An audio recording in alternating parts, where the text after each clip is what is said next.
good. Shalom, Lord Christ. Shalom. Yahweh Hashem Yahushua Barakatah for the brothers. Yahweh Shema Elathah Hashem Yahushua for the sisters. This is the Wednesday night law class of the ISUPK under the commanding General Yohana.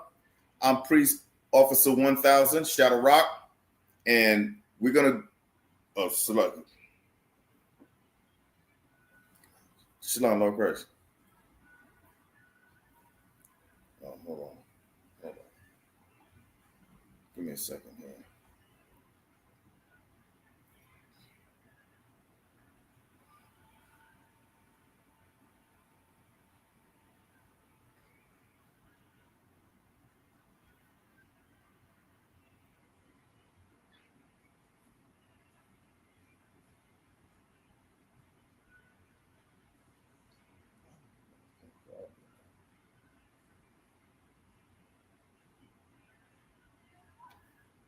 Okay. All right. Salaki for that. This is the Wednesday night law class, and this is Priest Officer Shadow Rock 1000 of the Israelite School of Universal Practical Knowledge out of 1 West Harlem, New York. Shalom, Yahweh Hashem Yahushua Barakatah for the brothers, Yahweh Shema Elathah Hashem Yahushua Barakatah for the sisters. Tonight, we're going to go into the law.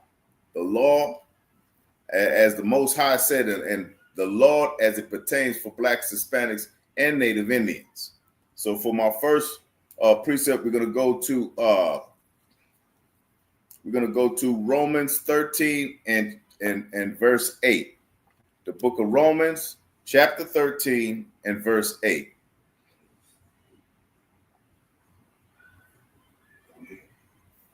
You got it? Yeah.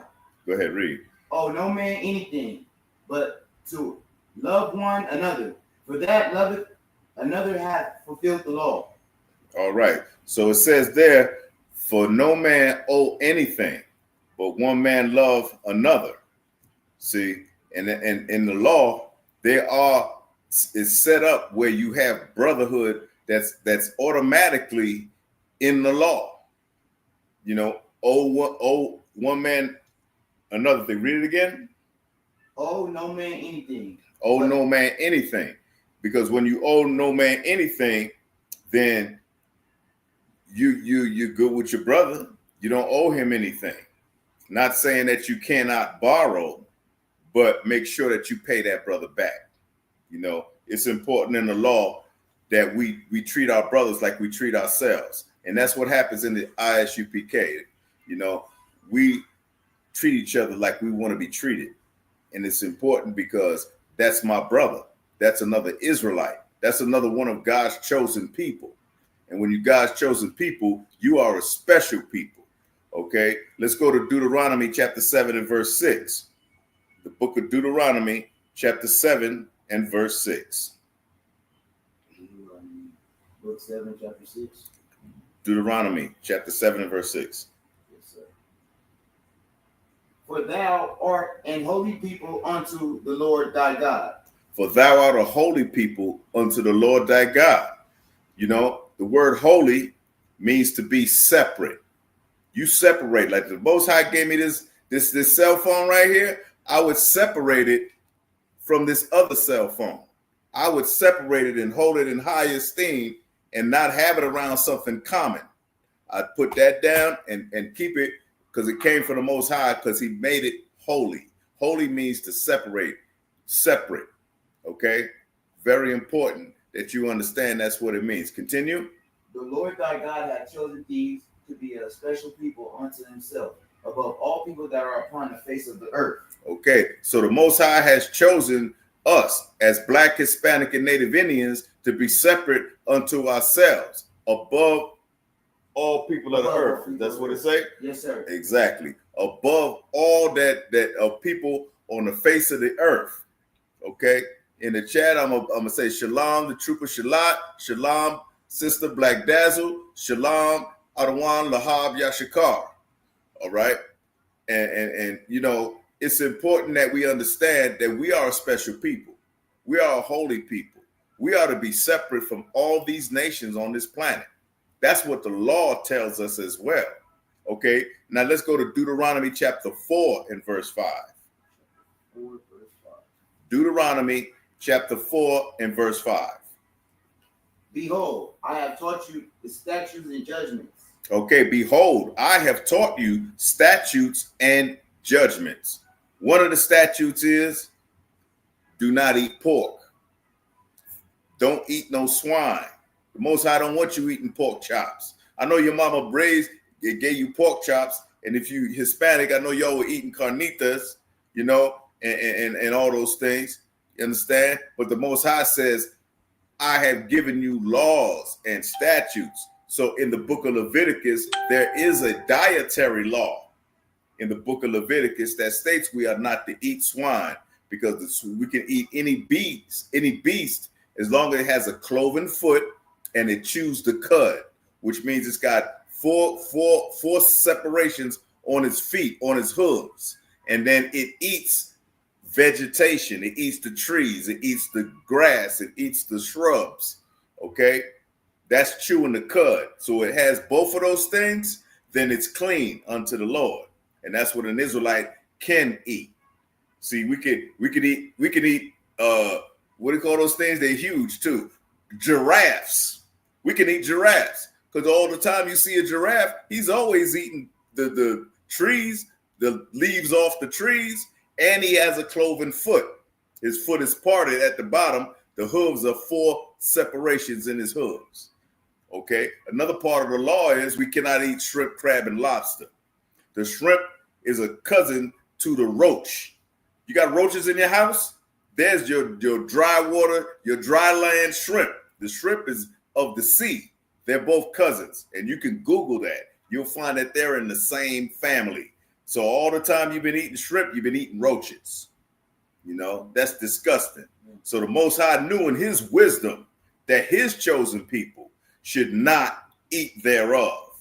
Also, when you got crabs, you look at them, they are cousins to spiders, which is unclean. So every time you're eating that, you're eating a bunch of spiders. Might as well go to the back and eat all them black widows you saw. You know what I mean? If that's the case, but you are forbidden to eat crabs, shrimp, crabs. And then let's go to the lobster. The lobster looks just like a scorpion. Body type is just like a scorpion. So the lobster is a cousin to the scorpion.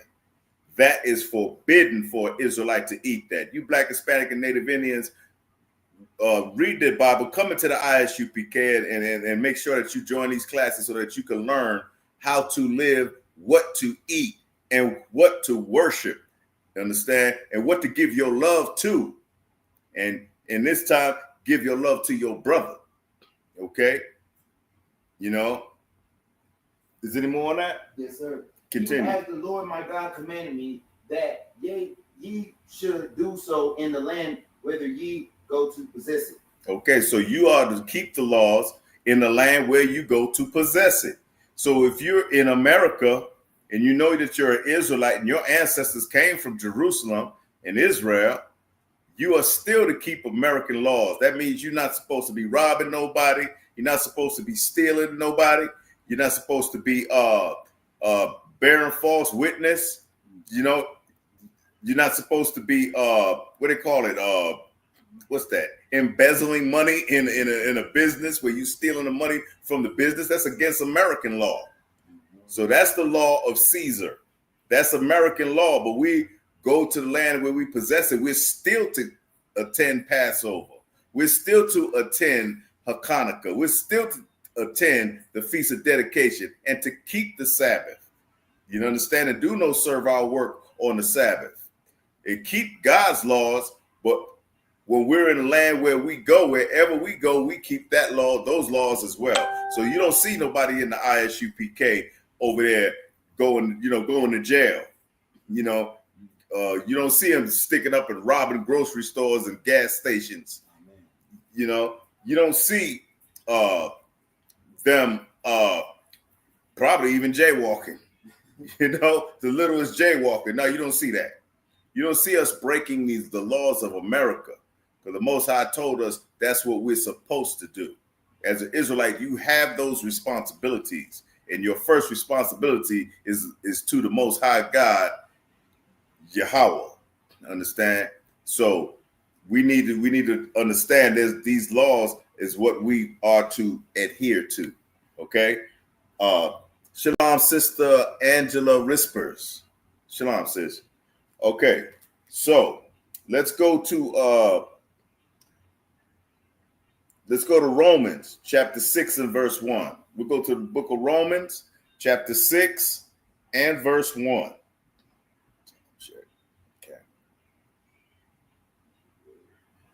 What shall we say then? Shall we continue to sin that grace may abound? Okay, so what should we say? Are we continue to sin because we got grace? And what is the definition of grace? Grace is a time period for you to get it together. We're under grace right now. Get it together. Get that shrimp, crab, and lobster out your house. Get them pork chops out your house. Get them carnitas out your house, and that ceviche out your house, and whatever is unclean. Get that out your house, because the Most High does not want you to be unclean before Him, especially in the feast days, during class, on the Sabbath. Understand? We ought to be clean, because that's what the law of cleanliness is. The Most High's laws. You know, He knew in His wisdom what was dirty and what was clean. You understand? Continue. God forbid, how shall we that are dead to sin live any longer therein? Okay, so God forbid we just live in the grace period and just don't do nothing. That's what Christians do. We're under grace. You know, I could sin 1,000 times and pray and ask the Most High to forgive me every time I sin, but I'm find myself sinning 7 days a week, 24 hours a day. So I guess I'm praying 7 days a week, 24 hours a day. Man, that is not the way to go. That is not what goes on in this school. That is not what goes on in the Israelite School of Universal Practical Knowledge under the commanding General Yohana. We have laws to go by. We have laws to follow. The brothers and sisters of this school are very familiar and aware of them and abide by them, which means we live by them laws. Okay? That's all on that. Let's go to 1 John chapter 2 and verse 3. 1 John 2 and verse 3. Understand? And when they wanted wine, the mother of Jesus said unto him, they had no wine. That's 1 John 2. Oh, my bad. I'm sorry. Excuse me. Okay, 1 John. And the third day there was a marriage in Cana of Galilee, and the mother of Jesus was there. Okay, wait. We might. So Salaki, I might be on the 1 John 2, 3. Okay, let's go to 1 John chapter 2 and verse 3. 1 John chapter 2 and verse 3. So I think I threw you off on that one. Threw myself off. Is it 1 John? 1 John, yeah. Chapter 2, verse 3? Yes, chapter 2 and verse 3. Oh, I had regular John. Don't worry about it. Verse 2, chapter 2. Shalom, Trooper Batak, shalom. And hereby we do know that we know Him, if we keep His commandments. See, a whole lot of Christians say they know God. They have a personal relationship with the Most High. They got a personal relationship with Jesus. You know, they have that personal relationship. Understand? Jesus is my husband. God is my husband. That's what the women say. Things similar to that. But that is not true. That is so further from the truth. Read that again from the top. Verse 5. Verse 5. Wait. But whoso. 1 John 2, verse 3. Verse 3. Oh, and hereby we do know that we know Him. And hereby we do know that we know Him. If we keep His commandments. Okay? So we know Him if we keep His commandments. See, we can say we know the Most High because we keep the Most High's commandments. You understand? But you don't see nobody in our school talk about we have a personal relationship with God. God is no respecter of persons. He does not respect persons. Okay? He is a spirit. He is the Most High above any living creature, spiritual creature, heavenly creature in the entire universe. You understand? That's who we serve. We serve a living God. Okay, that's who we serve. So therefore, we keep his commandments. Okay, now let's go to verse 4. He that saith, I know him, and keepeth not his commandments is a liar, and truth is not in him. Okay, so he that say, I know him, and keepeth not his commandments, he's a liar. You sit up in church, and if you have a question, you can just let me know, okay? So if you sit up in church and you are saying you keep God's commandments, and you're running out celebrating Christmas, you're running out celebrating Easter, you're running out celebrating your birthday, you hunting Easter eggs, you understand? You're not keeping the commandments. So therefore you are a liar. That's what this scripture is saying. You are a liar because you're not keeping his commandments. Number one, most Christians don't even pull out their Bible. Their Bible's still sitting up above the fireplace collecting dust. And they sitting up, and you ask a Christian a simple basic question out of the Bible: do you know the story of David? Or do you know the story of Goliath? Do you know the story of Daniel? They say, I know some, but I know, did you know he did this, that, and thus? And this is the important part of Daniel's story. The important parts. They don't know. They know if not. Okay? How can you do that? You've been sitting up in church for 20 years, 25 years. You're just sitting, wasting your time collecting dust. So as we say to the brothers and sisters, the Black, Hispanic, and Native Indians, come out of those churches. Come out of the Catholic Church. Come out of the Christian church. Come out of the Muslim mosque and any other religions that are out there. Because we're going to point you straight to the Most High God, the Black God. Understand? The Most High God whose name is Yahweh, that we have to obey, that we have to respect and fear. Okay? That's very important. Okay? Okay. And exactly, says Black Dazzle, they do not know the definition of sin. Now I'm going to look at the definition of sin, unless you got the answer, sis. You got that answer? I'll wait for you to reply. Okay. If you don't, then I'll go ahead. I'll move forward. I'll give the sister a minute to answer the question. The definition, what is the definition of sin? Because we're talking about the law. So if we're talking about the law, we need to know what it is to break the law, so that we know not to break the law. Okay? So let's go to I'll find the precept in this 1 second.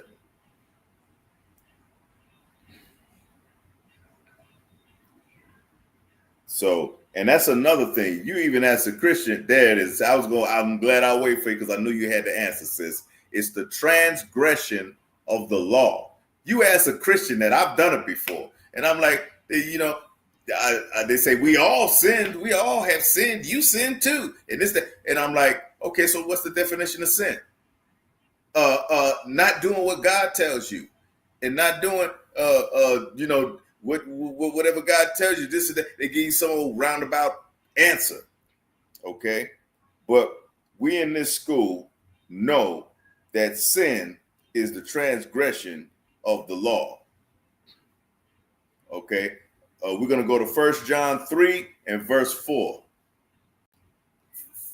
1 John chapter 3 and verse 4. Whoever commits sin transgress also the law, for sin is the transgression of the law. There it is. So whoever commits sin transgresseth the law, for sin is the transgression of the law, as Black Dazzle's sister said. Okay? And that's what it is. When you transgress and break the law, you have therefore sinned. It's that simple. These things are simple definitions, simple things that Christians can't even answer. That they don't answer it correctly, or to give you a half answer. Okay? But we know to give you the full answer, the full definition, so you understand. Okay, we're going to drop that, and we're going to go to the book of Matthew, chapter 5 and verse 17. The book of Matthew, chapter 5 and verse 17. Give y'all a minute to get Think to not that I am come to destroy the law or the prophets. I am not come to destroy, but to fulfill. But to what? Fulfill. Okay, to fulfill the law. And this is who is speaking? Who's speaking? Go ahead. Who's speaking? Who's saying that? Till the Lord. Close, but who?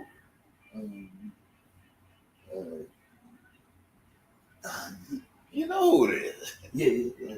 I want to say it wrong. I know what it is, but I want to say it's not the Lord speaking, yeah, but who's speaking? The Lord. Who's speaking? Not the Lord is speaking. Okay, I'll ask. Christ is speaking. Yeah, that's damn. I didn't want to say Jesus. So just answer the question. Remember, you just reading. You know, yes, give the conversation. We got people online. Okay, so exactly, Trooper Shalat. Yahushua is speaking. Christ, Yahushua is Christ in the English. Christ is Yahushua in the Hebrew.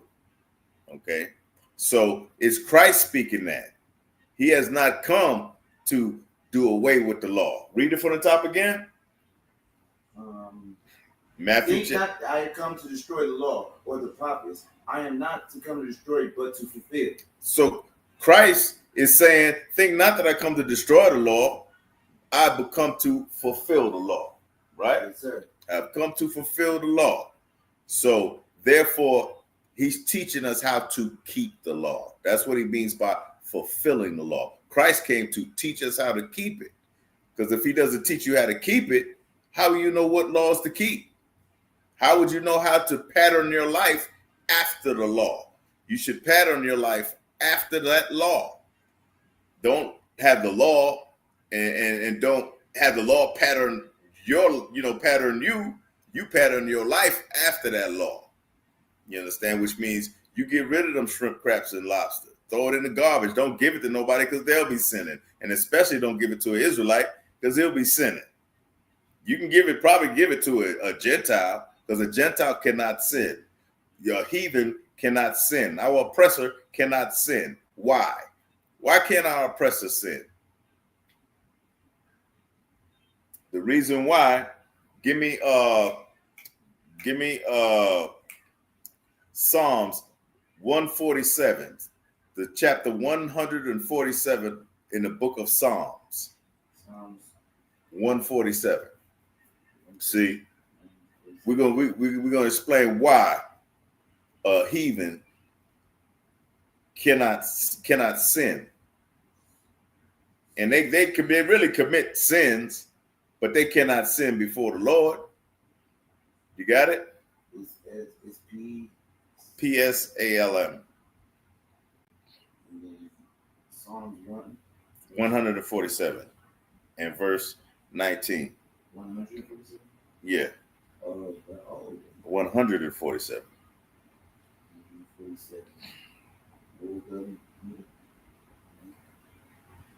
Okay. 47. Okay, wait. 147, not 47. Yeah, 147. You got it? And then what's the 19. 19. Okay. All right. Yeah, I got it. Go ahead, read. He showeth his word unto Jacob. He showeth his word unto Jacob. Kind of go a little bit slow when you read.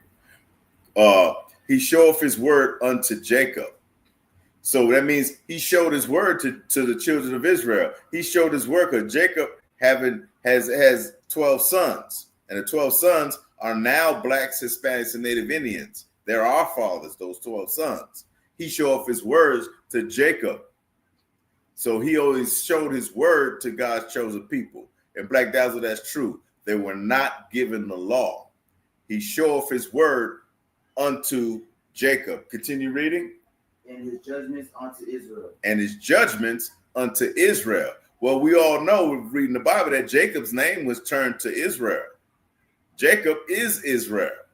His name was changed. At first it was Jacob, but when he wrestled that angel and he prevailed and he made that angel bless him, his name was turned to Israel. Continue. He have not dealt so with any nation. He have what? He have not dealt so with any nation. He have what? He have not dealt so with any nation. He has not dealt so with any other nation, which supports what Black Dazzle was saying right here. She said, sis was saying they weren't given the law. So therefore, they didn't get the law. So they can't say, if you don't got the law, how can you sin? There's nothing for you to keep by. There's no requirement for you to keep the law. The Lord did not require you to keep the law. Okay? See if there's any more on that. Give me verse 20. He had not dealt with so many nations. As for his judgment, they have not known him. As for his what? For his judgments, they have not known them. As for his judgment, they have not known them. That's why they cannot sin. And that's right. Trooper Shalat is right. He's not an Israelite. That's why he cannot sin. If he's Edom, if Esau, our oppressor, he's not an Israelite. If he's an East Indian, he's not an Israelite. If he's an African, he's not an Israelite. If he's a Chinese man, he's not an Israelite. If he's a Hawaiian man, he's not an Israelite. If he's Tonga, he's not an Israelite. If he's a Japanese man, he's not an Israelite. Understand, those are the other nations. The Most High showeth his word unto who? Unto Israel. Israel. Okay, Yeah. you can say Jacob, but Israel, I'll take that too. I'll accept that too. That they're one and the same. Yeah. Okay, that's right. So he showed his word to them. Continue. Praise ye the Lord. Praise ye the Lord. Praise ye the Lord. Okay, so this is clear cut of who those laws were given to. Okay, he has not dealt so with any other nation. So any other nation, they can't come in here and tell you should be keeping the law, or how you should be keeping the law, and what you should be doing, or what the law is.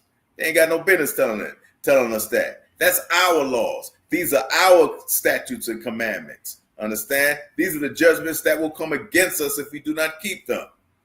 Okay? So they can't come in and telling you that. And all you see in these church Sunday school and these churches and these Catholic churches, and our oppressor looking like he's more worthy than you are, and trying to tell you, let me tell you about Jesus. Let me tell you about Adam and Eve. Let me tell you about what you should be doing for righteousness. Yet they were not given the law. So don't tell me anything. See, in this school, we had the founders of this school. The founder of this school, his name was Abba Bivens. Okay, Abba Bivens was learning how to keep the law from the fake Jews, the ones that you see. We call them the small hat people. The small hat people are the sons of Amalek, and Amalek is our oppressors' bloodline, and not the bloodline of us, not the bloodline of Jacob. And so they told Abba Bivens and the rest of the brothers that were so-called African American in their synagogue, because it was a synagogue, you understand, the Jewish synagogue. They were like, okay, we're going to teach you and show you how to keep these laws, you understand? But they were not Israel. See, he who calls himself a Jew isn't always a Jew. He who calls himself Jewish ain't no Jew. He who says he's an Israeli damn sure ain't no Jew, and ain't no Israelite. Because when you look up the definition and see, it says Ite, Israelite, Jebusite, Girgasite, Amalekite. You understand? Ite means sons of. So we're the sons of Israel, therefore Israelites, not Israeli. So you can't teach us. So Abba Bivens was like, I'm not going to learn from y'all no more. When he found out from that slave that he was one of the chosen people of God because he had slave in his ancestry from the transatlantic slave trade, he said that the jig is up. Why should you be even, when he went back to the synagogue, he's like, why should you even be teaching me? You're not even a Jew. I found out that you're not a Jew. So Abba Bivens separated himself from the synagogue and he got militant. Henceforth, the birth of the Israelite School of Universal Practical Knowledge. And that's us right here and now, and how we have grown and what we have done. We're in every state now. See, because Abba Bivens only went up to New York and taught. There were no schools like in Connecticut, in like Texas, in like the United Kingdom, and Trinidad and Tobago and Dominica, you know, which we have schools in each one of what I just mentioned, because we have grown, because Abba Bivens kept the word, and he understood that he should separate himself from that Jewish synagogue and thinking and trusted in them to teach him how to serve God, knowing that he is one of the chosen children of Israel, the true children of Israel. It makes no sense. Why should I learn from a heathen what these laws, statutes, and commandments are? You know what I mean? So therefore, he separated himself, and they started, after that, he came up and taught 7 men or 6 other men. I don't know which one in particular, but there were 7 of them, and they called them the 7 heads. That's part of the history of the Israelite School of Universal Practical Knowledge. Understand? Which General Yohana was the young boy in the group, you know, under their wing. And when they had a beef, I mean, you know, how'd you say it, a rift amongst their relationship with each other, General Yohana stayed in the school. He stayed there, and he still taught what they taught him.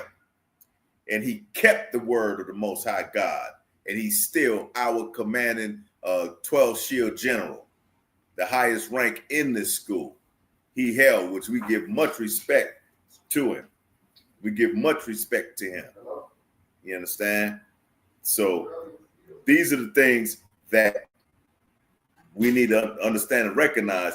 Keeping these laws, statutes, and commandments, it comes from an in-depth history of how we had to keep this truth, and how Abba Bivens actually, he was killed by some Muslims, understand, for keeping his truth up in New York. They killed him because he used to kick the Quran down the street. He said, if you black, you're not Arabic. You could use this as toilet paper. You use this Quran as toilet paper because it is not the word of God. In the Quran, in the very Quran, there are scriptures in the story of Moses. Why is that in the Quran? If that's a different religion, that different religion should be able to stand on its own. If it's the truth, what you're saying is supposed to be the truth, that religion that you're saying should be able to stand on its own. It shouldn't need the Bible. You got the Quran, but the Quran has scriptures in it, precepts in it. Understand? So therefore, who's better? Who is more original and authentic and genuine? That's right, the King James Version of the Bible, the 1611, which has the Apocrypha in it. That is more worthy and more genuine and authentic. And it's also the closest to the Latin Vulgate. The Latin Vulgate was one of the languages that the Bible was translated to when it was translated from the Hebrew language to the Koine Greek language to the Latin language, understand? And to the Greek language, because the New Testament was written in Greek. So I kind of went a little bit off on this. To get back to the law and what the law is and what it states. Okay, so we're going to go to Matthew chapter 19 and verse 17, and I'm going to go ahead and read. Okay, and he said unto him, why callest thou me good? So Christ was saying, why are you calling me good? Okay, there is none good but one. Christ said there's no man that's good, but there's one man, one that's good, and he's not a man, it's God. It's Yahweh. Understand? Yahweh is good. Okay? But if thou wilt enter into life, so what he's saying, but if you want to live, you want life, okay? It says, keep the commandments. And this is Christ saying, if you want life, keep the commandments. There is no good. There's no good man on this earth. Okay? The only one who is good is the Most High, who sits and dwelleth in heaven. That's who is good. But if you want to enter life, if you want to live, you understand? Keep God's commandments. Keep the commandments. And the way that you keep the commandments is if you join the ISUPK and learn in these classes, because it's only one way into salvation. And we have it here in this school. Understand? There's one body and one truth. Understand? One law that there is on the face of the earth that will connect you with the grace and the mercy of the Most High God. That's what that is. Okay. Now, I said first 1917. Okay, well, let's go to we went to John 15. Let's go to we did that as well. Let's go to Exodus 15 and 25. The book of Exodus, chapter 15 and verse 25.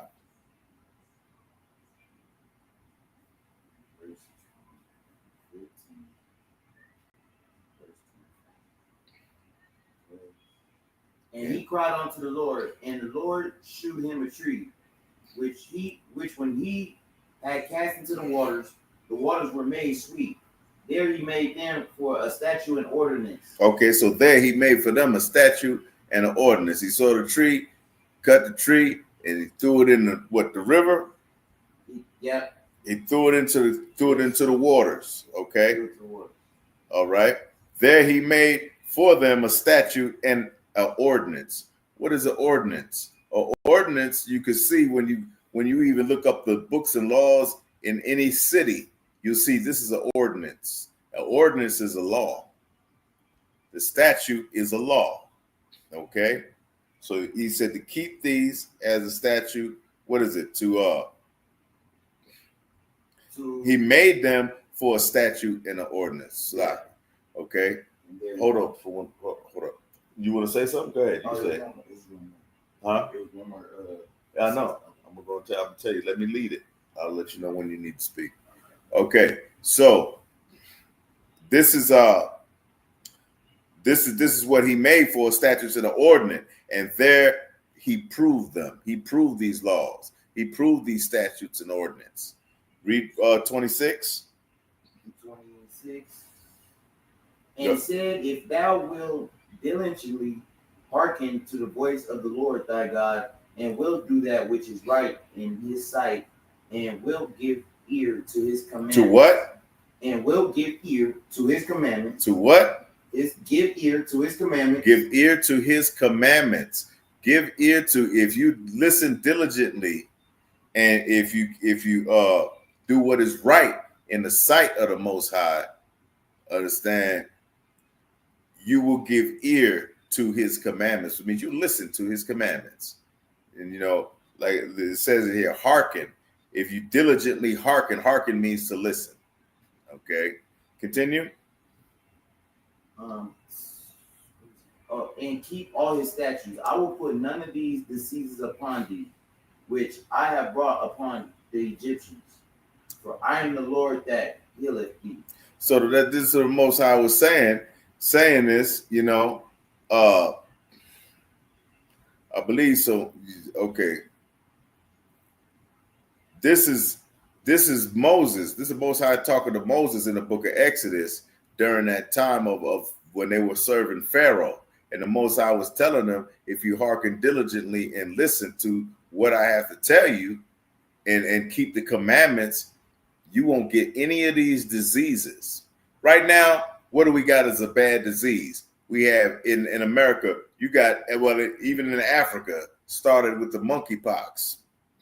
In America, you got the COVID. You got the monkeypox. I believe there's cases here in America as well. You got the measles is making a comeback. Okay, and then you got COVID. Okay, you got other diseases and viruses out there. Well, you won't get those things if you keep in God's law, statutes, and commandments, because that's history in Egypt with our ancestors and Moses. However, America is modern day Egypt anyway. If America's modern day Egypt, you can get those diseases and die from them. The Most High may take your life because you heard the truth and you left the truth. You know, you dropped your sword. You wasn't ISUPK, but you wanted to eat that shrimp, crab, and lobster so bad. You wanted to sleep with those whores so bad. You want to sleep with that man's wife so bad that you left the truth. Therefore, you subject to these diseases. And the Most High gave plagues to Egypt. Egypt had 10 plagues. It had the plague of darkness. And when that plague of darkness, that was so horrible and that was how would you say, how can you describe it? Scary. That was so scary because when the darkness came upon the Egyptians, okay, as a plague, it wasn't just darkness. That darkness came with a sound, a loud sound. You understand? You hearing, imagine everything go black, and in the blackness you hear a sound, and you don't know where that sound is coming from, and it's loud as hell. Then next thing you got frogs all over the place. Frogs appear all over in your house, in your doorway, in your window, under your bed, crawling your wall, jumping on your walls, jumping back and forth across the windows. Next thing, the flies come. They come and eat everything. And then the locusts get here and they eat all your crops. And then the sea turns, the river of the Nile turned red as blood.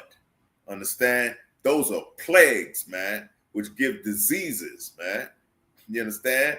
Those flies that have those droppings and everything, those rats and everything, they give diseases. They had the bubonic plague came from that.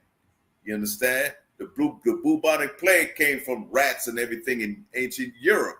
And they were given, because everybody was washing in one well and they didn't even clean the water in the well, but they were this big well in the middle of the square of town, everybody washing and defecating and urinating there. And the rats and roaches and everything came and feasted upon the waste and defecations and urinations and all of that. And then spread viruses all throughout Europe. That's why when they came to America, everybody caught rubella, everybody caught the measles, everybody got the mumps, the chicken pox. Those are European diseases. Those are European diseases. Asthma, asthma comes from that. Asthma comes from them roaches. You get all them roaches, you can get asthma. Children get asthma from that. You understand? Those are the different things that, okay, hold on, let's stay on subject. Those roaches and stuff, those things, asthma comes from that. So from not keeping the law, the Lord said, you're going to get these diseases, okay, which I have brought upon the Egyptians. He said, I will put none of these diseases upon thee, which I have brought upon the Egyptians. For I am the Lord that healeth thee. See, you can get the COVID and get healed. The Most High may decide to give you the COVID. Some of us have gotten the COVID in the school, but we didn't keep the COVID because we were in the school. We were in keeping the laws and statutes and commandments. Therefore, we hearkened unto the Most High God and he healed us. You understand? Same thing is going to be happening in the future, in the near future. You understand? And it's probably happening going on now as well. Okay. So we're gonna go to let me get Proverbs chapter 2 and verse 1. The book of Proverbs chapter 2 and verse 1.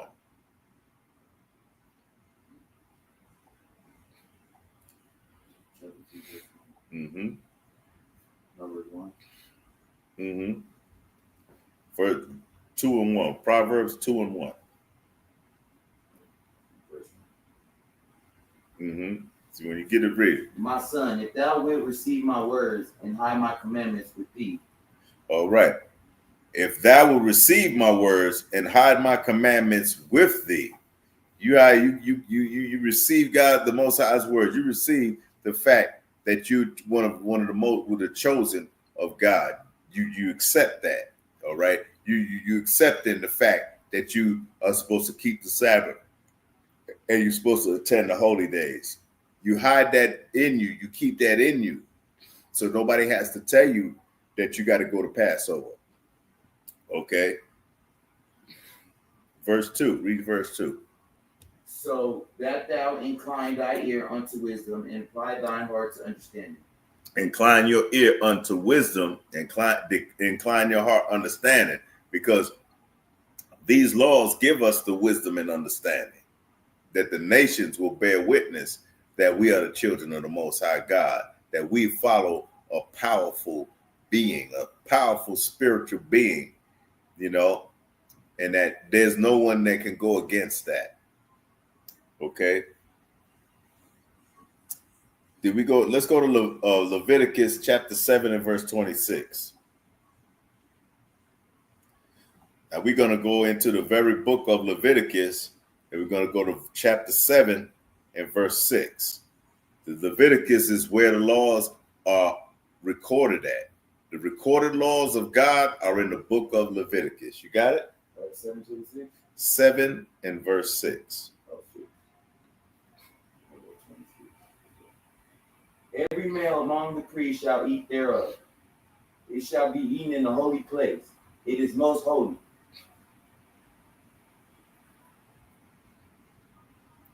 Okay, so this is speaking of the offering. Okay, this is speaking of the offering from the priests. Okay, the priests have something that was given because the priests didn't make their own substance and everything. They didn't go out there and say plant a field and pull the fruit with its harvest and have a lot of olives and have a lot of barley and have a lot of wheat and corn.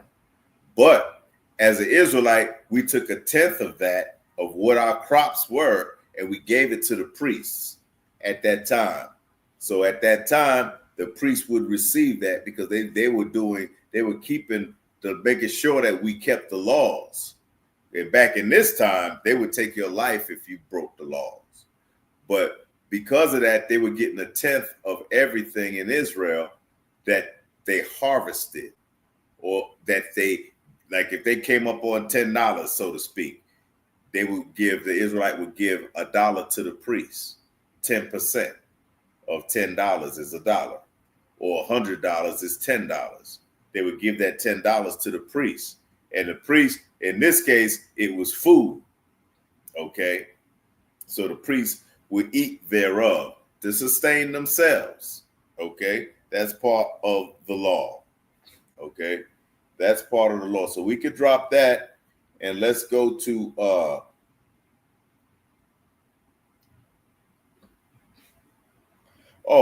let's go back to Deuteronomy chapter 4 and verse 5. Deuteronomy chapter 4 verse 5. We're going to read it all the way out. We already read hold on. We already read Deuteronomy chapter 4. We already read verse 5. Let's see where we at. Okay, let's go to verse 6. Matter of fact, let's go to verse 5 anyway. Go to verse 5. Behold, I have taught you the statutes and judgments. The Lord taught us statutes and judgments. He has taught us things that we need to know, and he has taught us what these laws are about. Okay, continue. Even as the Lord my God commanded me that ye should do so in the land whither ye go to possess it. Ye should do so in the land that whether you go to possess it. Okay, so whatever land you go, as we said before, we already said that you should keep God's laws, and you keep American laws so that you don't break no laws and find yourself in jail or prison. Okay, let's go to verse 6. Keep thereof and do them. Keep thereof and do them. Keep God's laws and commandments and do them. Okay.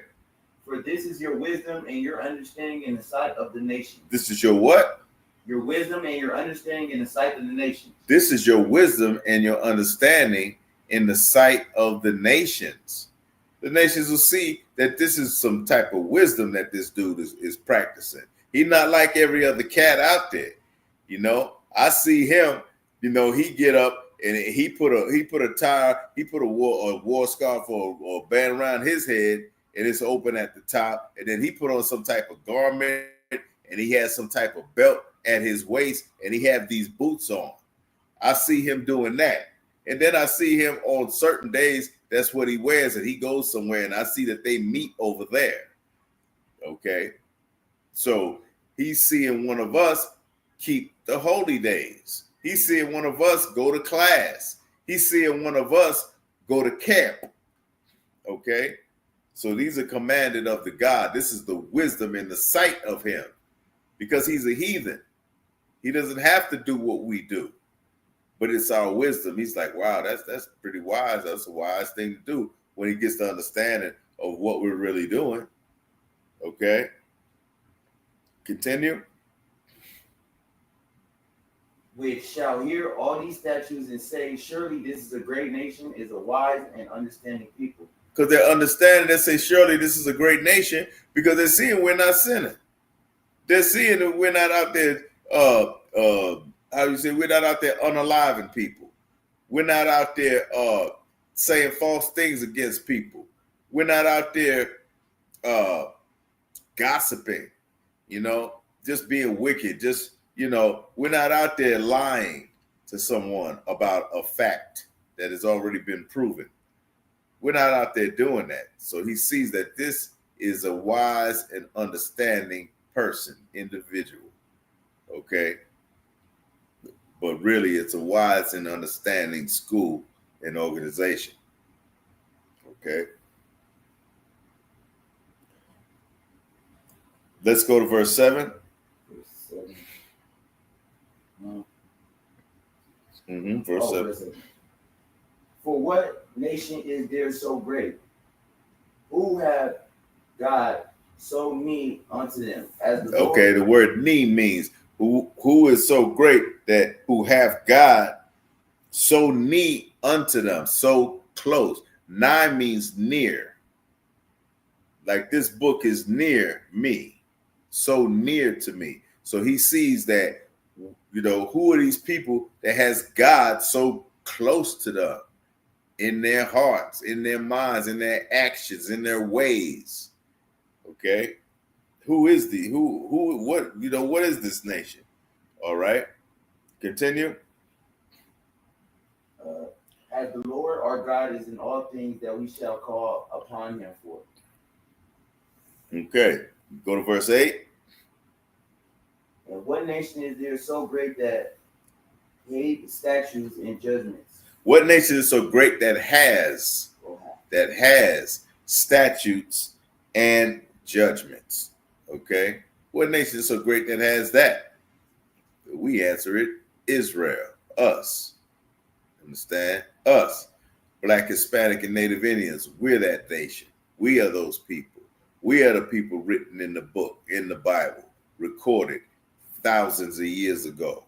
Those were our ancestors. We descended from them. You understand? That's all on that? Yes, sir.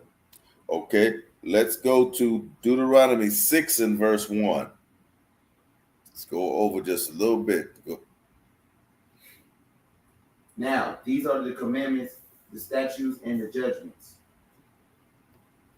These are the commandments, statutes, and judgments. These are the things that we're supposed to do. These are the things that we know that if we break them, either we become unclean or we become we sin before the Most High. Okay.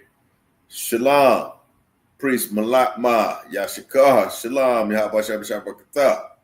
Shalom, Leonard Jr., Yahabashem Yashabarakata. All right, shalom, brothers. Okay, so this is who we understand that we are.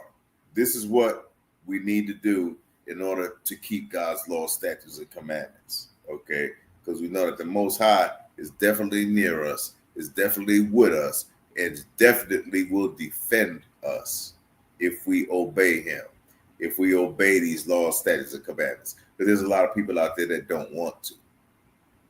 They feel, they feel comfortable in that sin. They feel comfortable sinning.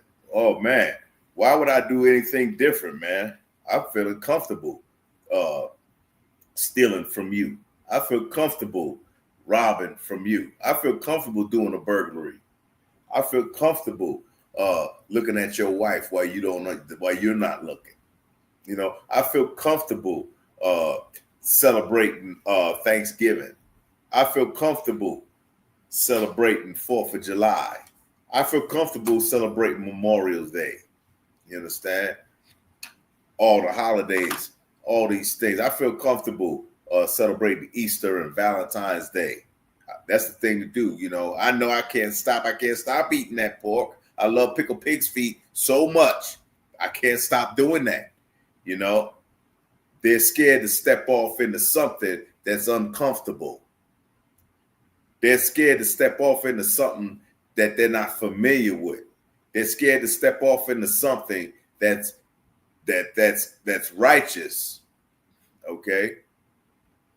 They're scared of these things because they're more comfortable in just being that shuckered and jiving Negro, or that Latino that's thinking too highly of himself, who is so selfish that he can't see no helping anyone but himself. You know? So this is what we need to look at. Where we at? We are in which the Lord your God commanded to teach you that ye may do them in the land whither ye go to possess it. Okay, so we're in where we're at the Deuteronomy 6, verse right, 2. verse 2. That thou might fear the Lord thy God to keep all his statutes and commandments which I commanded thee. Salaki, which I command thee, and thou and thy son and thy son's son, and all the days of thy life, and that thy days may be prolonged. This will give you a long life. You keep God's law, statutes, and commandments, you'll live longer. You won't get a heart attack from eating all that pork. You won't get high blood pressure from eating all those shrimps and crabs. You won't get diabetes. All right. So these law, statutes, and commandments can prolong your life, give you a longer, more filling, full life. Because like we read it in the precept just before, if thou will enter into life, keep the commandments. Okay. Okay. Sister, what are you talking about? You saw that in the Bible, darkness, right? So you meaning you saw that was one of the plagues in Egypt when the Hebrews were in Egypt. There was an utter darkness that was in the house of Pharaoh and in the land of Egypt. Okay, that's right. That is one of the plagues. The last plague was that he killed the firstborn of everything in Egypt.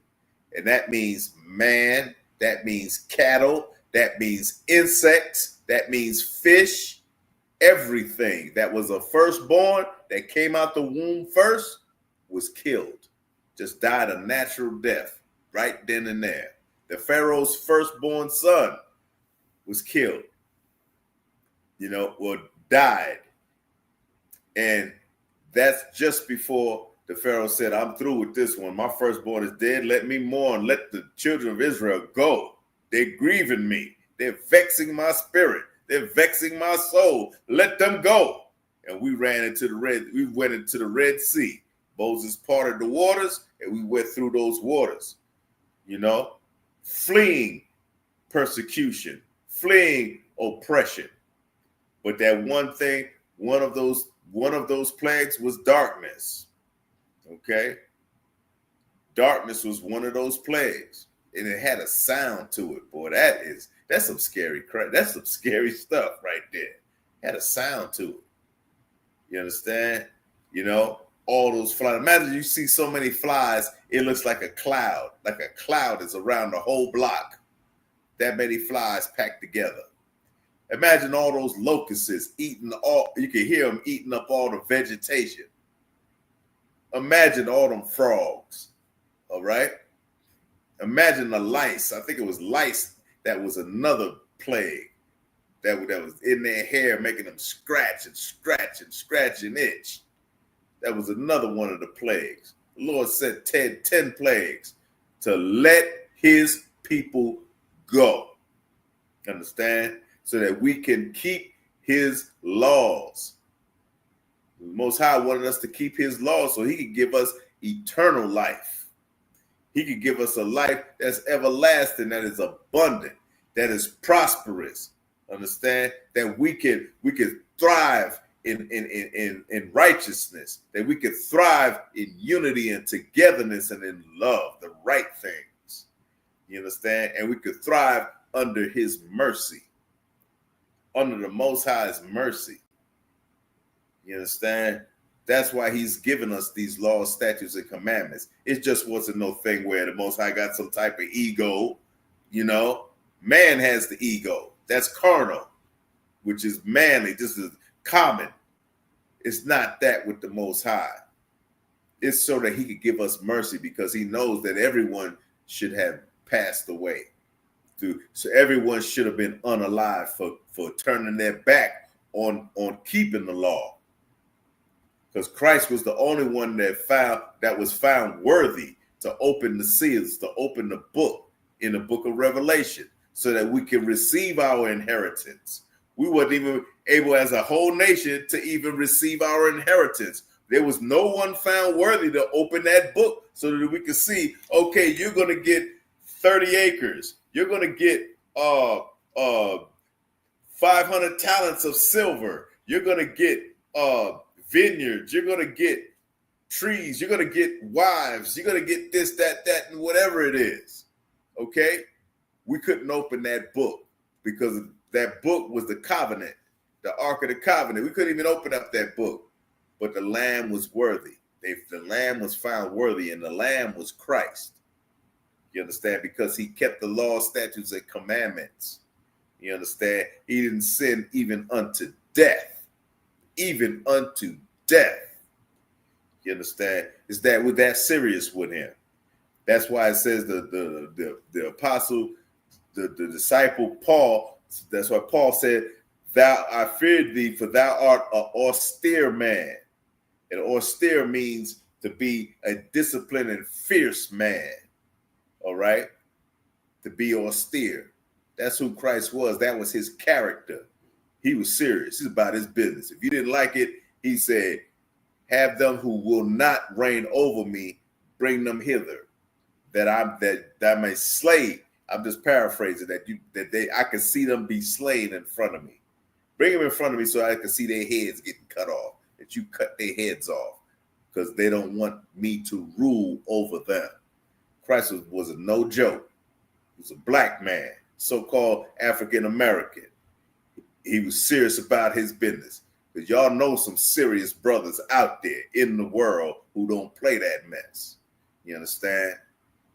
That's how we are to be. We're to be the same way when it comes to this truth. Because we have to keep these laws. We have to teach other brothers and sisters how to keep these laws so that they don't die. You don't want your nation. Do you want your nation to die? You want your mom to die? You want your nephew to die? You know? Do you want them to die? No, of course not. Okay. I had something on a sidebar. I'm going to come right back to it. I want y'all to give me a few minutes. I'm going to continue to resume the class. Hold on 1 minute.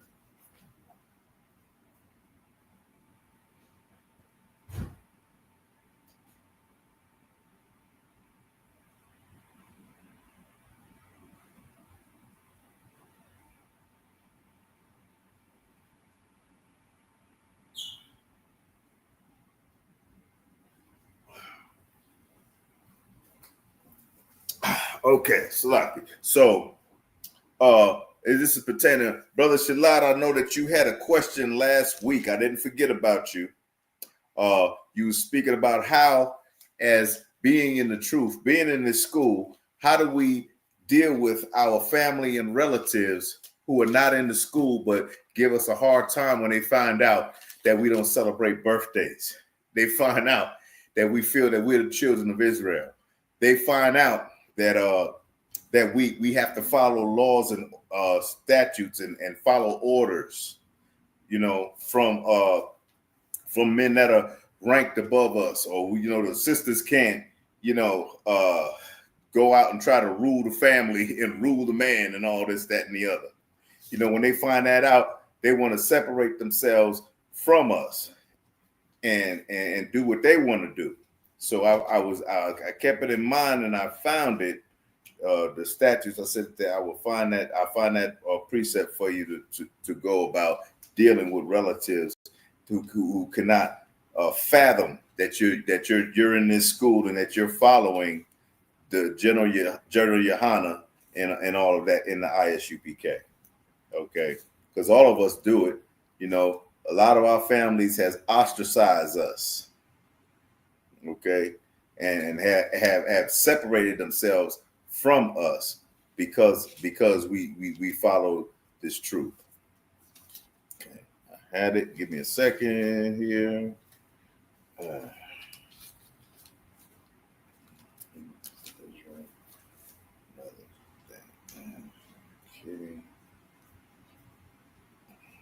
Oh, I think I know what it is. Yeah, that's right.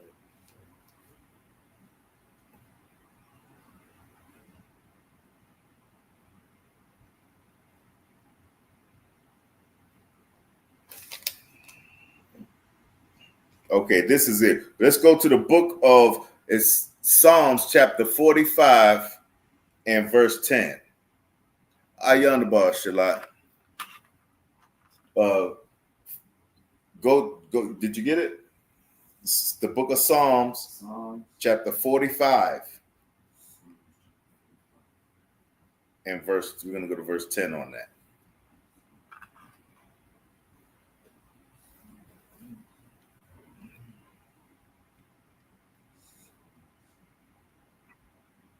Chapter 45.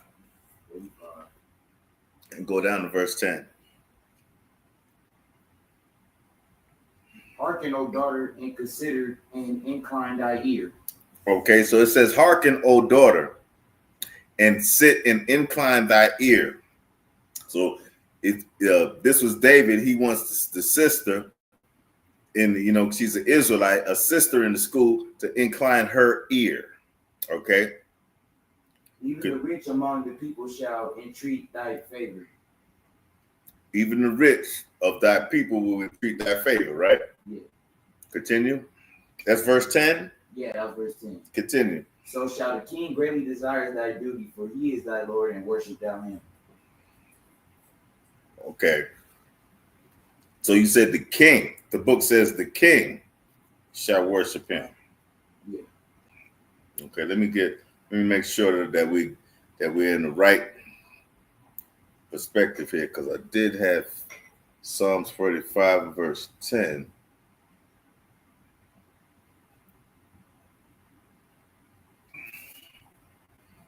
Okay. That one here. Okay. Oh, okay. So I was here. So it says, hearken, O daughter, and consider and incline thy ear. It says, forget also.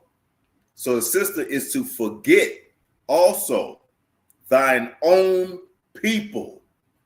Forget your people, man. You want this truth? Forget your people. Forget your family. If they ain't on board with you being in the ISUPK, forget them, man. And that's a hard thing to do. That's the thing a lot of sisters won't do. A lot of sisters are family, and I understand that. I'm a family person. But I had to forget my family because my family wanted me to be in the church. I'm going to give you an example. My brother told me that I'm still in the church because I stood up and said hallelujah and said I want to join this church. You understand? Yet they're not even keeping God's laws. They're in there child molestations. They're in there have full-blown homosexuals in there. They're in there eating shrimp, crab, and lobster and swine and pork and talking about each other. And sisters are gossiping about each other. Why she wear that? Why she up there wearing that in front of the pastor? Why wasn't I chosen to do it? I could have did better than that sister. She ain't nothing. I saw her over here and such and on and on and on. They want me to go and attend that church? Not. Okay. So I had to get rid of I had to separate myself from my family. Because when I came into Israelite School of Universal and Practical Knowledge, the brothers accepted me. The brothers accepted me of who I was, whether I was rich, poor, blind, crazy, smoking weed, drinking, whatever, cigarettes, understand? But I was to better myself. This school teaches you to better yourself. You understand? And not to continue sinning. It teaches you to drop the weed, cut them dreadlocks off your head. You understand? Stop wearing the tight skirts. Stop wearing those revealing bras that shows all of your curvature, always showing all your business if you're a sister. Okay? But the ways of the world, my family was still about the ways of the world. So it says here, forget also thine own people. Forget your own people. Continue, Pierce.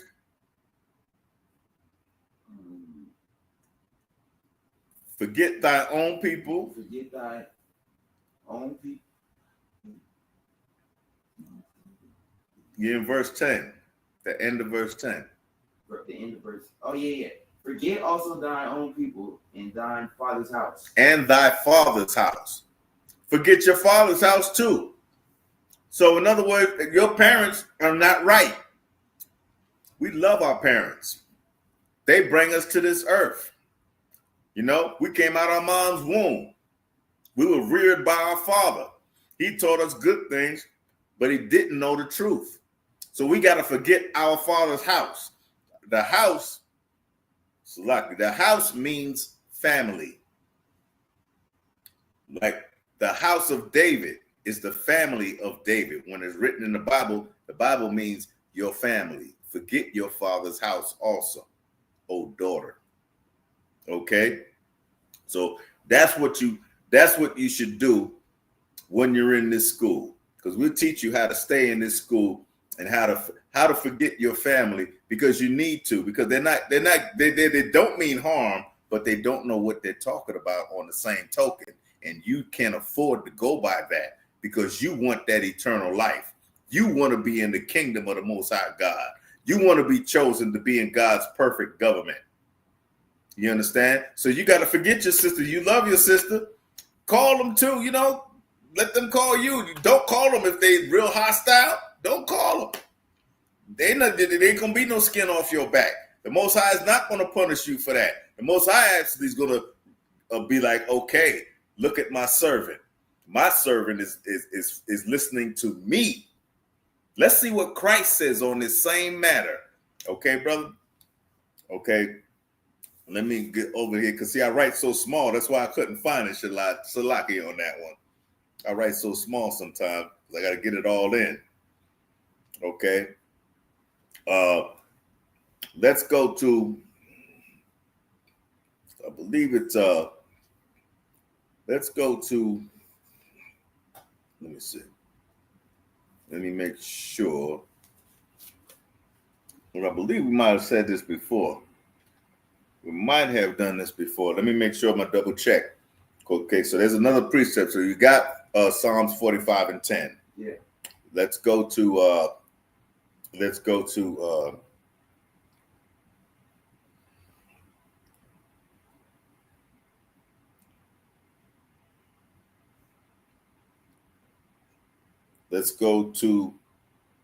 Matthew chapter 12 and verse 48. Let's go to the book of Matthew chapter 12 and verse 48. We're going to get you right tonight. Matthew chapter 12, verse 48. Okay, let me make sure I get this right here to see. But he answered and said unto him that told him, who is my mother? Okay, wait, Salaki. Go to verse 47. We're going to go to Matthew chapter 12, verse 47, and we're going to go down to verse 50. Let's go from 47 to 50. Go ahead. Then one said unto him, Behold thy mother and thy brethren stand without, desiring to speak with thee. Okay. Behold, behold, his mother and his brethren, that's his brother, stood without, which means if they stood without, they mean they were standing outside of the class of where Christ and the disciples were actually teaching the truth. Okay, that was his real mother who gave him birth, who gave birth to him. That was his real brother, who was his actual blood relative, his sibling. Okay, they were outside the class and they wanted to speak to Christ, Yahweh Shai. Continue. Verse 47. Then one said unto him, Behold thy mother and thy brethren stand without, desiring to speak with thee. Continue. But he answered and said unto him that told him, Who is my mother? Who are my brethren? Hold on. He said to the person, he said, man, look, Christ, man, your mom and your dad is outside. You know, that happens a lot in the hood. Leroy, your mama calling you, man. You better get out there. Go to your mama. All right. Christ answered him, the messenger said, who is my brother and who is my mother? Christ asked that question right there on the spot. Continue. And then he stretched forth his hand toward his disciples and said, Behold, my mother and my brethren. The word behold means to look. Behold, look, who is my mother and who is my brother? That's right, Angela. You remember that one, huh? Exactly. Christ said, who is my mother and my brother? And who is closest to you than your mama?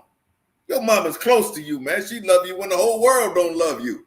Who is your brother? Your brother will risk his life to save your life. Yet, Christ said, who is my mother and who is my brother? As a man, he said that. As a prophet of the Most High, a servant of the Most High, following and doing his father's business, he said, who are they? All right, continue. Go to verse 49. He stretched forth his hand toward his disciples and said, Behold, my mother and my brethren. Behold, my mother and my brother. And his hands were pointed toward his disciples. Like our hands would be pointed to General Yohana and the truth and all the brothers and sisters in the school. These are my mother and my brother. These are my brothers and my sisters in ISUPK. Shalom, Sister Asa. Shalom, Yahweh Shemal Athabah Hashem Yahweh Shai. All right. That's who Christ said was his mother and his brother. See, so his mom and his brother were not in the truth. They weren't in the truth. You understand? Christ taught the disciples. Christ prophesied. Christ performed miracles. Christ and the disciples did all of these things. He taught the disciples to do these things. In his school, he taught the truth, and they went out doing things. Okay?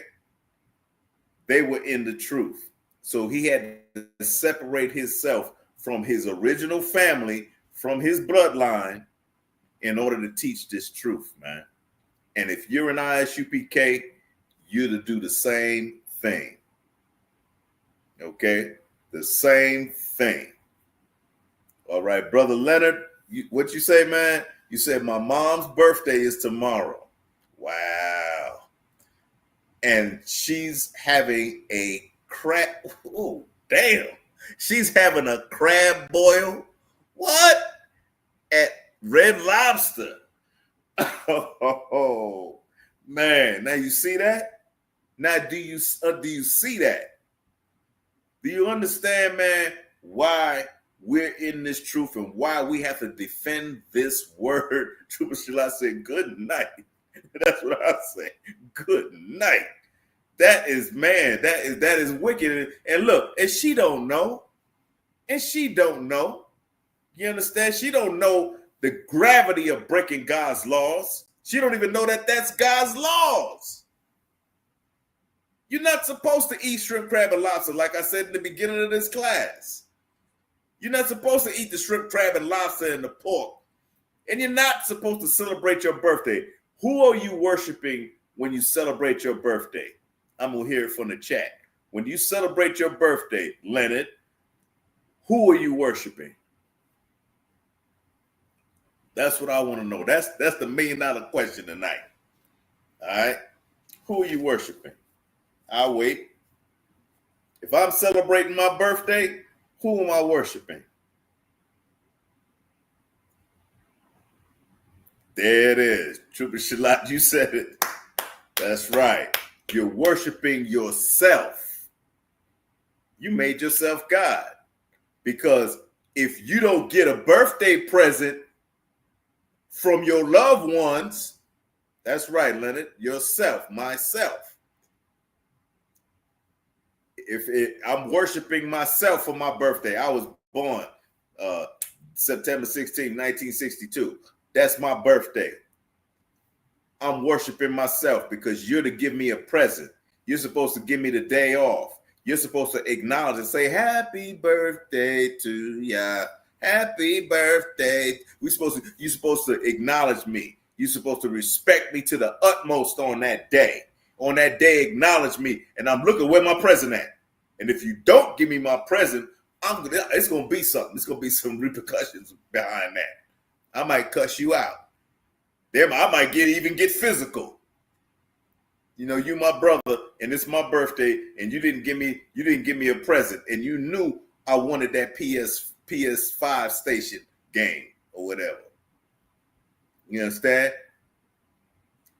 Okay, Leonard, you asking the question, should I even call her and tell her happy birthday? Any of the brothers on the chat want to get an answer? That no, Trooper Shalat, what would you tell Leonard to do? Should he call his mama on her birthday and tell her happy birthday? That's his mama now. Be careful with the answer. What should he do? La'al. That's right. That's right. Give that brother a hand. Brother Leonard and Sister Asah, you are correct. No. La'al in the Hebrew means no. You are not to call her, Leonard. Don't call her. And I know it hurts. I know that hurts. That's your mom and that's your birthday. And she was the one that was there to tie your shoes. That's your first girlfriend. The man's first girlfriend is his mama. That's my first girlfriend. That was my mama. She took me to school. She fed me. She clothed me. She washed me. She changed my diapers. She gave me a bottle. She did everything in her heart. She didn't eat so that I could eat. She did all of that. You understand? I love her. I love her to death. But I will not break God's law by saying happy birthday, Mom, and giving her a gift when I know it's a worship of my mother. I am not to worship my mother. Ayondabar, Leonard. Ayondabar. Damn right. Damn right, Ayondabar. I am not going to do that because the Most High God said, thou will have no other gods before me. God said that you will have no other gods before me. I am in heaven. There is no gods with me. There's no gods next to me. Only me. That's the Most High said that about himself. He's the only one. That's why he is the Most High. Okay? I'm glad you got it, sis, Angela. I'm glad you got this. Understand? You got the understanding of what we're speaking about. You know, it hurts. It hurts. That's our family. I know that hurt Christ too. That hurt him too. He had to forsake his family too. And he even said in another one of his precepts, he said, when they reject you, and when they reject you and when they persecute you, remember, they persecuted me first. They rejected me first. I'm paraphrasing on that. We ought to remember when that happens. When we go to camp, that's what happens to us at camp. Oh, y'all don't know what y'all talking about. and they use they could probably use the N word too, using the N word. You niggas, y'all don't know what y'all talking about. Go get a job. And then all of us got jobs, which is crazy. We all got jobs, but we out there doing the most high work. Go get a job. That's their solution. They reject us. Oh, y'all are not telling the truth. That's hate speech. That's hate talk. You talking hate speech. You talking hate talk. You understand? Ain't nothing wrong with Christmas. Ain't nothing wrong with celebrating your birthday. It's Valentine's Day. You love that woman. It's Mother's Day. It's Father's Day. It's Thanksgiving. Aren't you thankful? Don't you believe in the resurrection? It's Easter. No, none of it. You keep it. I don't want it. I know what I serve. You understand? I'm gonna look up this other one real quick and tell you and show you what it says in about what we should do and what we know to do as Jews. Okay. And Pierce, yes, just listen to this one. Oh, young man, listen to this one. Okay. I mean, pull up this one. Pull up John chapter 4 and verse 22. John chapter 4 and verse 22. Right, Shalak, blah, blah, blah. Uh-huh. And Black Dazzle, when I come into it, to all of my family that I no longer celebrate pagan holidays, including birthdays. So don't call or text. There you go. I had to put it on Facebook, Black Dazzle. I had to do the same thing. You had to tell your family, don't call me on them holidays. Talk about come to the barbecue. All right. You said chapter 4, verse. Chapter 4 and verse 22. John, the book of John, chapter 4 and verse 22.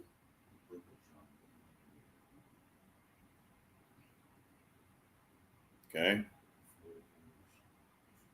Verse 22.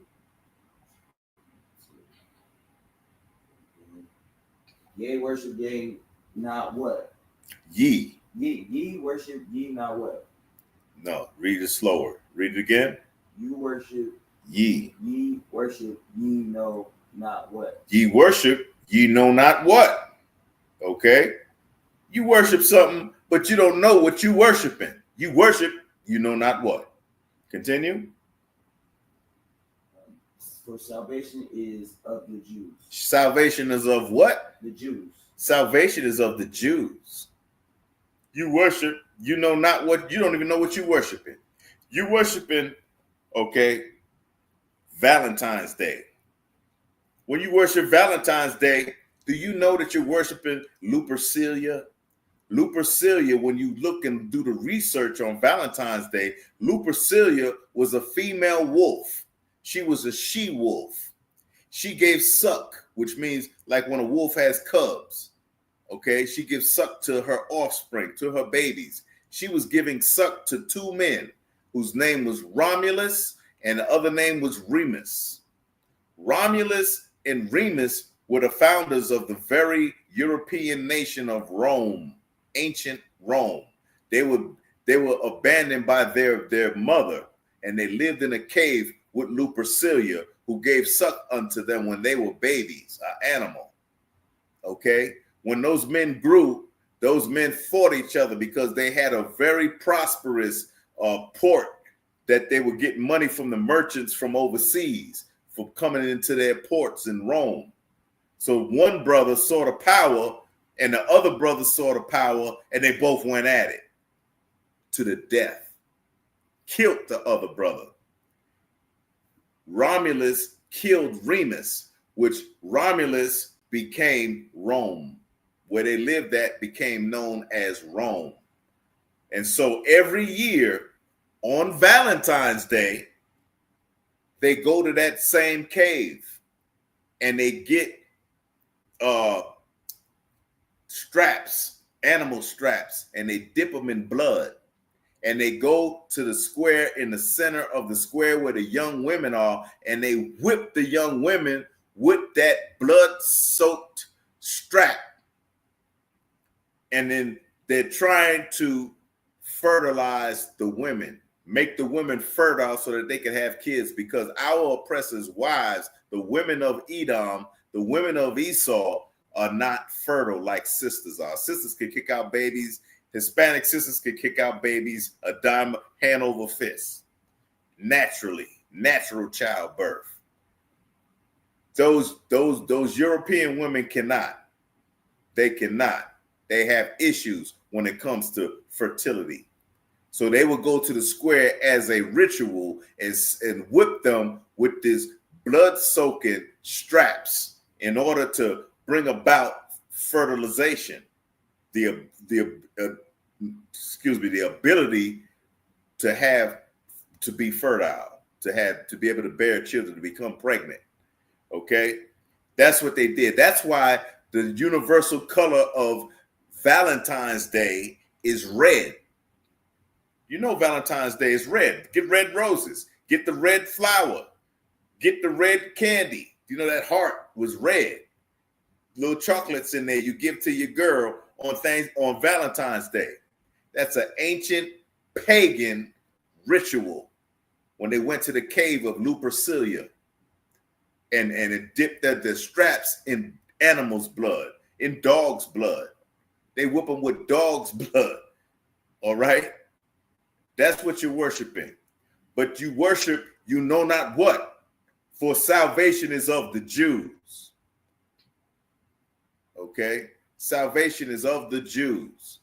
When you celebrate Christmas, you know, Christmas is from the mother of Nimrod.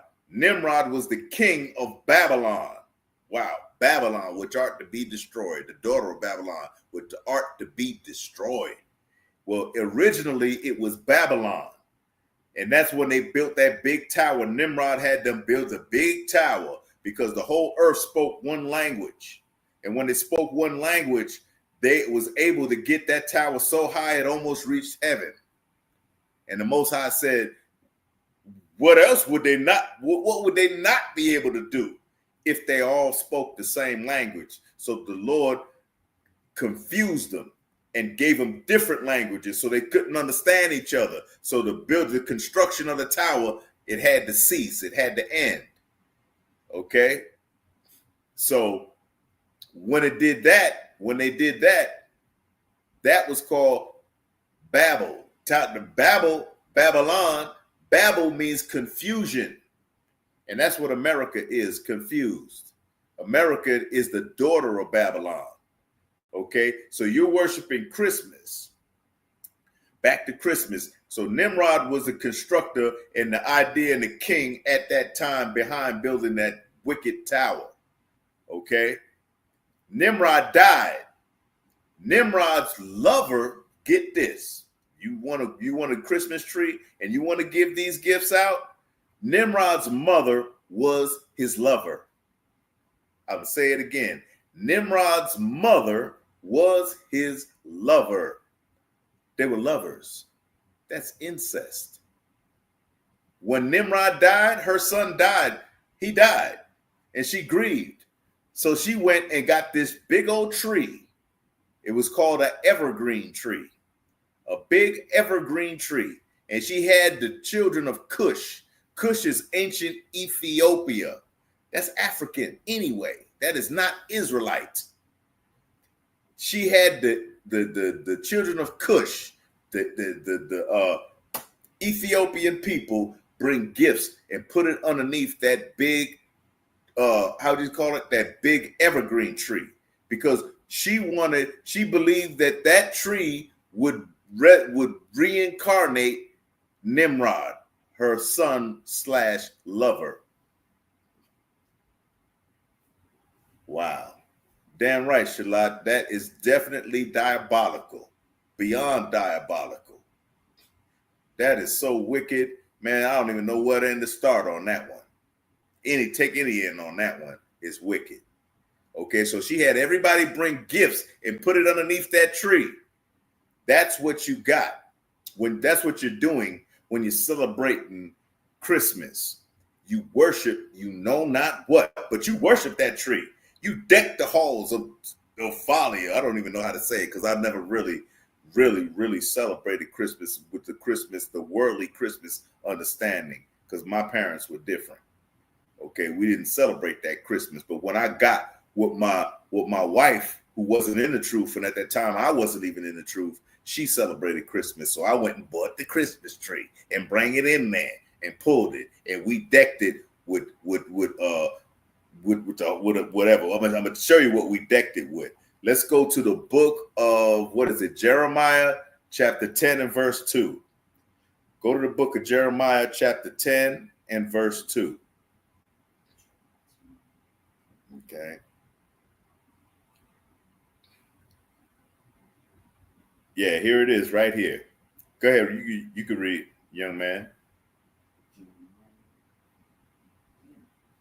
No, read. Go. Yeah, go to verse Jeremiah 10. Jeremiah 10. Verse 2, yeah. Read it loud.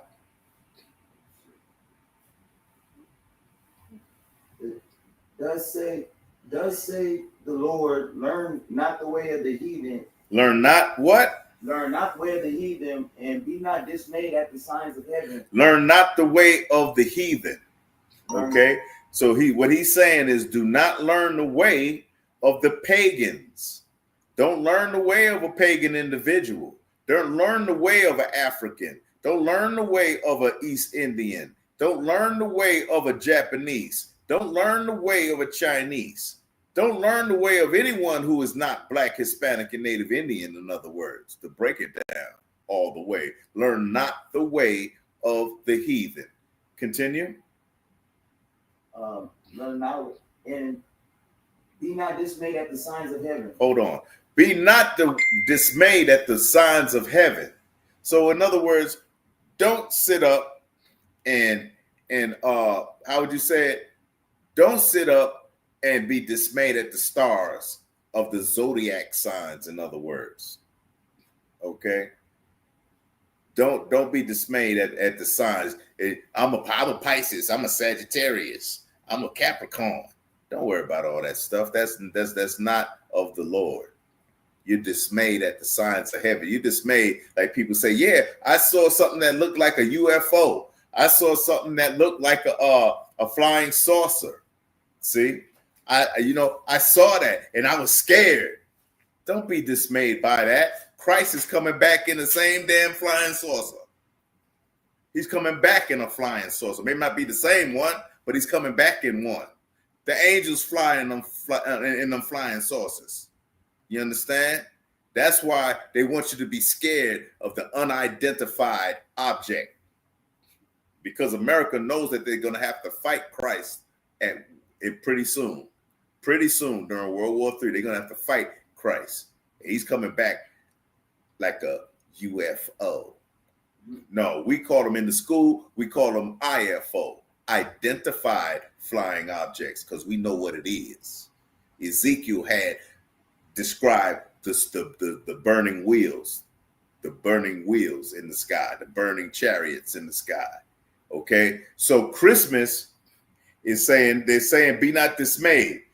Continue, because we're in the book of Jeremiah chapter 10, and then we're at verse 2, and let's go to verse 3. Go ahead. For the customs of the people are vain. The customs of the people are vain. What does vain mean? Vain means useless. Okay? Vain means the customs that you have, they're useless. That's you following the heathens. Okay? So let me address the chat real quick. See if I can go back up. Oh, wait. Okay. Yeah, the Most High was saying this. And, Angela, the Most High was saying this. Okay.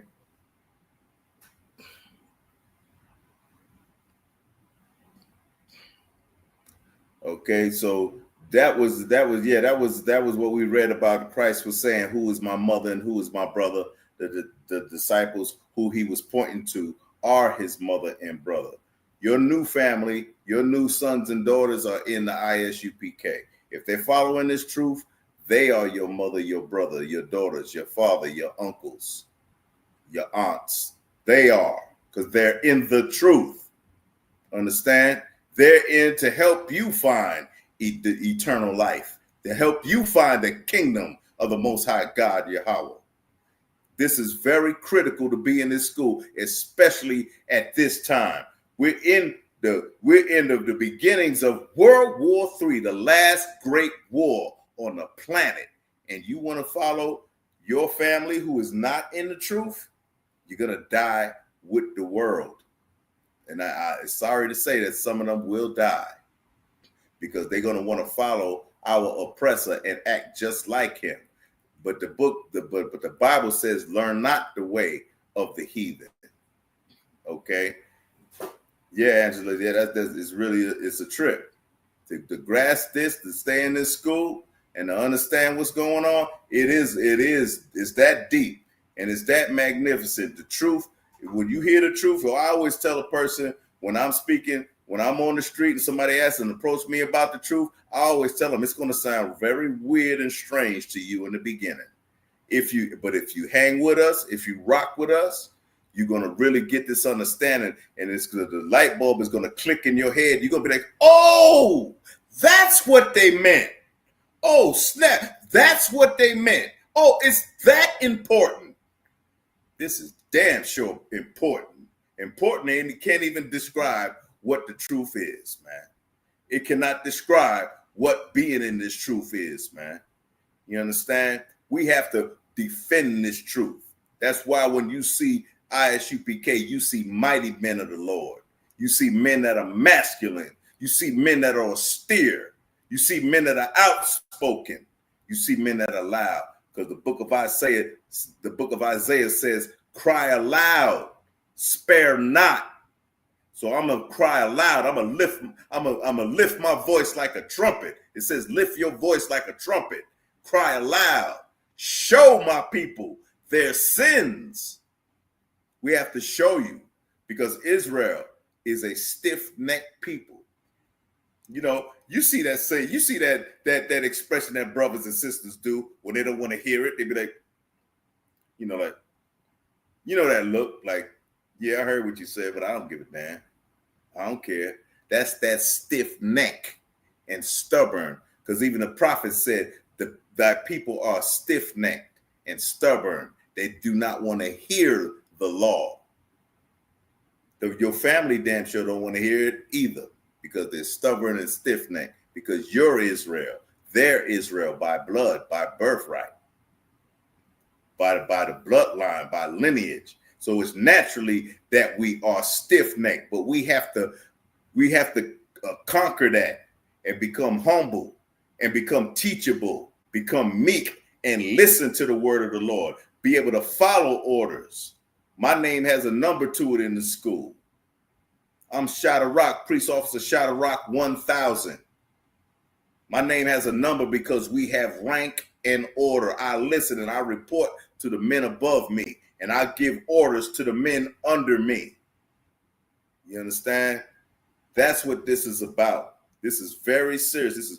We living in critical times now, real critical times. We're living in crucial times. We're living in times that is the question of life and death. Life and death. You got people on these lines and these chats talking about King James was a white man. King James was a homosexual. King James had written a book of witchcraft. Well, guess what? We're going to the United Kingdom to observe the Feast of Tabernacles. General Yohana and some of the generals and captains and our officers and sisters are going to the United Kingdom, to King James' house, the King of Scots. See, I was going to teach on that, but they're going to King James and show you in his real castle that he was a black man. He was not white, like that sister was saying. See, that's why we don't suffer a woman to teach. That's the very good example of why. But she did not know what she was talking about. See, she didn't know, unbeknownst to her, there's more than one King James. There's not only the King James of Scott. There's a King James there's another King James of wherever he came from. And he was a oppressor, a so-called white man. Okay, that probably did have a witchcraft book. Okay, but the King James that we talking about in this school, the Bible that we read in this school, came from a black man who had 70 Hebrews write that book. King James did not write the Bible, although the Bible is called the King James Version. He had 70 Hebrews write it in the ancient Paleo Hebrew language. And then it was translated. He had them same Hebrews translated to Koine Greek. And Koine means common Greek. Then he had it translated again to Latin. And then it was translated again to Greek. Then it was translated to Old English. That's why when you hear us read, we say ye. We say hearken unto. We say unto. You know, that's Old English language. Old English language. Okay? It wasn't that King James, and also that sister on that app that I was looking at, because I had to correct her, she was saying that she also said that he was a homosexual, that he was LGBTQ. Okay? King James was LGBTQ. Oh, no. Because the Basilicon Duran that I wrote on there, as I told the sister, I said, you better look this up and research this too. The Basilicon Duran. Have you heard of it? Since you're a King James expert, have you heard of it? The Basilicon Duran teaches that King James taught his sons, and he said it out of his mouth, do not take on any character of femininity. Do not wear feminine clothes. Be masculine, in other words. That's what King James taught his sons. So how in the hell are you going to sit up there and say the man who wrote the Bible was an LGBTQ white man who wrote a book on witchcraft? And don't you understand also that King James had many enemies? Did you know that he had many enemies? And those enemies took that false information and sold it to him. They took that false information of being LGBTQ and being a author of a witchcraft book, and they put it to him. King James did all of that. Yeah, he did that. See, you see why the truth is so important? Do you understand why the truth has to be defended? Do you now understand why when we're in camp and you see us on these videos that we cry for loud and we spare not and we sound crucial and critical to you and we holler out there? We're fighting spiritual wickedness in high places, in government, Democrats and Republicans, representatives, assemblymen, mayors, and kings of the earth. We're coming to tear down their strongholds with the truth. That's why Christ has a sword. It says Christ has a sword in his mouth that comes out, has a tongue like a two-edged sword. That two-edged sword is the truth because it cuts both ways. It's a two-edged sword. It cuts both ways because that's what the truth does. So when you hearing a sister coming out talking about King James and saying all this stuff, you better check her sources. You better check her sources and find out that she's telling the truth. Because there are some sisters that do tell the truth. Yeah, they are, of course. They're in our school. Sisters in our school are sharp. But Bedazzle just said something on here where she was sharp. Knew what I was saying. But we know them. We know that they're not going to usurp a man's authority and come up over the man, because we have laws and statutes First of all, it's the Lord, Yahweh, God. Then it's Christ, Yahweh Shai, all right, from the tribe of Judah. Second is Christ. Third, it's man. Fourth, it's the woman. Fifth, it's the children. And that's order. Because everything should be done decently and in order. That's what these laws, statutes, and commandments are all about. That's why we have laws, statutes, and commandments. So you just don't run around in chaos and confusion like Babylon, who are to be destroyed, because America is confused. They don't know whether somebody's a man or a woman. They're giving their children the power to say what sex they are, whether they're a girl or a boy. And a boy say he a girl and he's born with male genitals. A girl says she's a boy and she was born with female genitals. You understand? That's confusion. That's unorderly. That's chaos. That's Babylon, because the word Babylon comes from the stem word. The stem word is Babel, and Babel means confusion. America has been confused because they let every race come in and live next to each other. The nations of the world were not meant to be intermixed with each other. It was never meant to be that way. The Lord did not mean if you Chinese, come on and be with the Africans. If you African, come on, be with the Japanese. If you Japanese, come on, be with the East Indians. No, he wanted them all to be separate. The nation to be separate so that first they can identify themselves. Okay? And so living in confusion, you tend to break the laws of God. You have already broken the laws of God. Okay? So let's get this. Let's find. Let me get back where I was. Let's see. Kind of went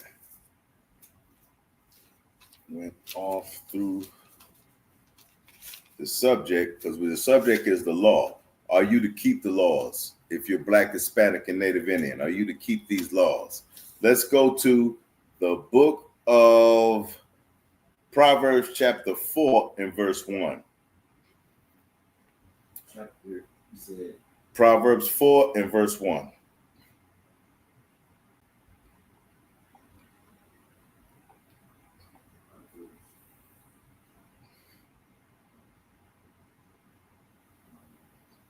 Proverbs 4 and 1.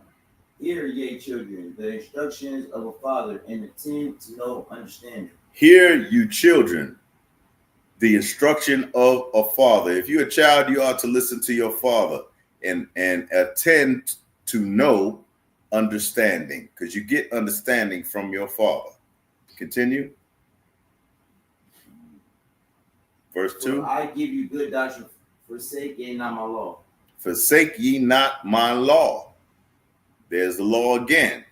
For I give good doctrine, forsake not the law.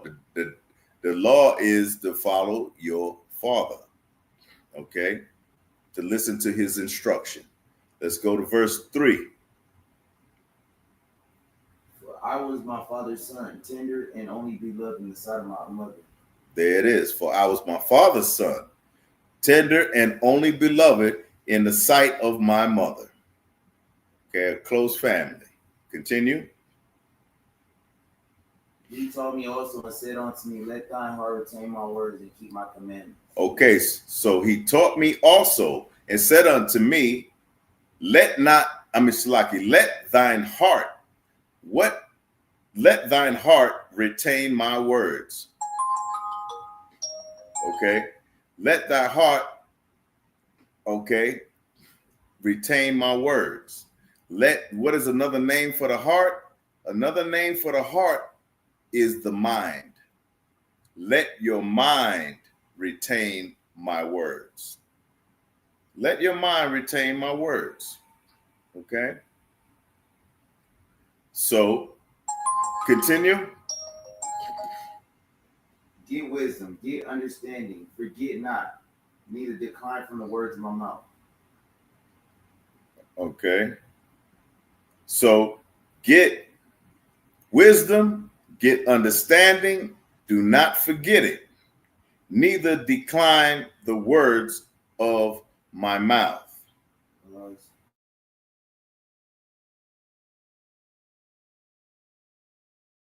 No, don't ask me to. Let me see. Yeah, no, don't, no. Okay. So just give text that you're gonna call back. Okay, Salaki, hold that. That's not everybody's business. Okay, so that's what it's about. Keep my commandments and live, because the commandments give you life. The commandments are going to give you life. Keep the Most High's commandments. You understand? That's what will give you life. Okay. Verse, I'm gonna go ahead and say it. Verse 5 says, get wisdom, get understanding, forget it not. Don't forget it. You might forget your family because they try and tell you this is that about the truth, but it says don't forget these commandments. Okay. Forsake her, neither decline from my words of my mouth. 6, forsake her not, and she shall preserve thee. Don't forsake the truth. Don't forsake the commandments and this wisdom, because it will preserve you. It will keep you alive in these times. Okay? It will keep you alive in these times. Okay? Love her, and she shall keep thee. Okay? That's what this is about. Love these commandments. These commandments are going to give you life. These commandments are going to make sure you don't get burnt up in the thermonuclear explosion. Okay? You won't get burnt up in the thermonuclear combustion when the Third World War hits and they press the button. And all of a sudden you see all these hypersonic missiles are pointed and coming directly to the United States. And then the United States pressed the button and the missiles went to Russia. And then they pressed the button, then from China it went to Taiwan. And then from India it went to Pakistan. And from Israel it went to Gaza Strip. They went from the Gaza Strip to Iran. And from Iran to the Gaza Strip. From the Ukraine to Russia. And from Russia to the Ukraine. Okay? This is going to be the last war. And if you don't have this down tight, if you're not having this down tight, if you're not living in brotherhood and following these laws, statutes, and commandments and keeping them and putting them in your inward parts, because the Lord said he will put these laws in your inward parts. If you're not doing that, you will be swept away with America and with the many lives that are going to be lost. Because the Most High said if the time was not cut short, no flesh would be saved alive. If the time was not cut short, the Most High had to cut the time, because so many of us are going to be unalived.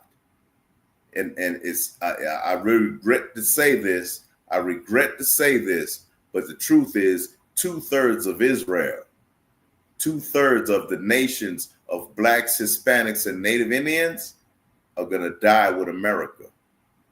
They're going to be destroyed along with America, Russia, Japan, China, Pakistan, India, Africa, all right? The Ukraine, because they have not kept God's laws. They still wanted to celebrate these birthdays.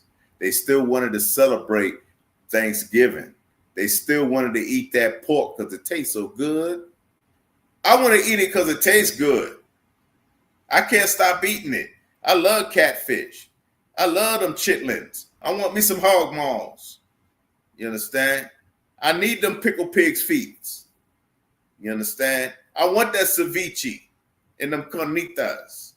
All right? Therefore, you burn up with America. You burn up with them. And it's a sad thing that those are our blood relatives. Some of us are going to have to die just to live. just so that a third, it states in this very Bible that a remnant of Israel will be saved. A remnant of Israel will be given eternal life, will be in the Most High's kingdom. You understand? That's serious business. That is serious business. You understand? So make no mistake, if you're not in the ISUPK, you're probably lost. You're going to be lost. You will be lost. You will be lost in America, in America's lifestyle, in the Statue of Liberty, in the pride of life, in the society, the ultra-modern society, the technological society, Tinseltown, Silicon Valley, Beverly Hills, you understand? Trump Towers, okay? The Diamond District, okay? Chinatown, Koreatown, Little Ethiopia, okay? Mulberry Street, okay? Bensonhurst, Mulberry Street, South Philly. You're going to be caught up in those neighborhoods, and each one of those neighborhoods that's represented in the other states will be destroyed, because, O daughter of Babylon, who art to be destroyed. The daughter of Babylon is America. For it keepeth not the truth, man. It doesn't keep the truth. Okay? That's good you understand, Angela. You saw, what did you see before? You saw something before. So it's good. It's good to think and contemplate on what is to come. It's good to pray to the Most High and pray for Armageddon. Pray for Armageddon. Pray that the nations get judged. Understand? That's right. Pray that the nations get judged. Be a ride or die for ISUPK. Be a ride or die for your own soul. You understand? Be a ride or die for your brothers and sisters. Because there's no greater law that man lay down his life for his friend. There's no greater law than that.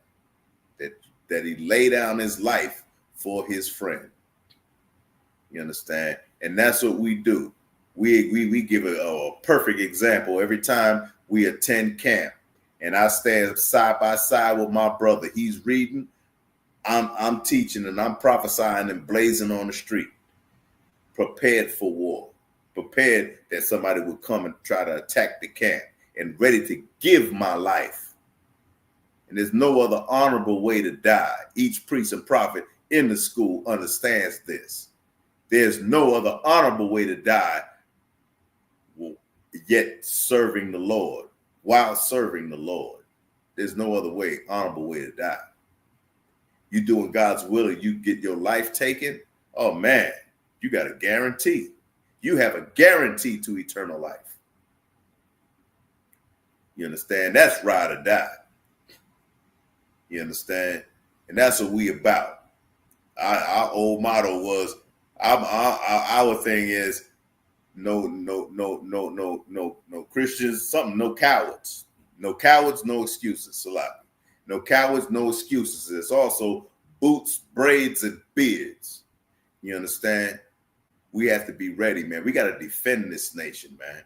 We got to defend the word of God. We can't have people running around talking about King James was a LTBQ, writing a book of witchcraft. We can't have people talking about worshiping the emerald tablets if you Black, Hispanic, or Native Indian.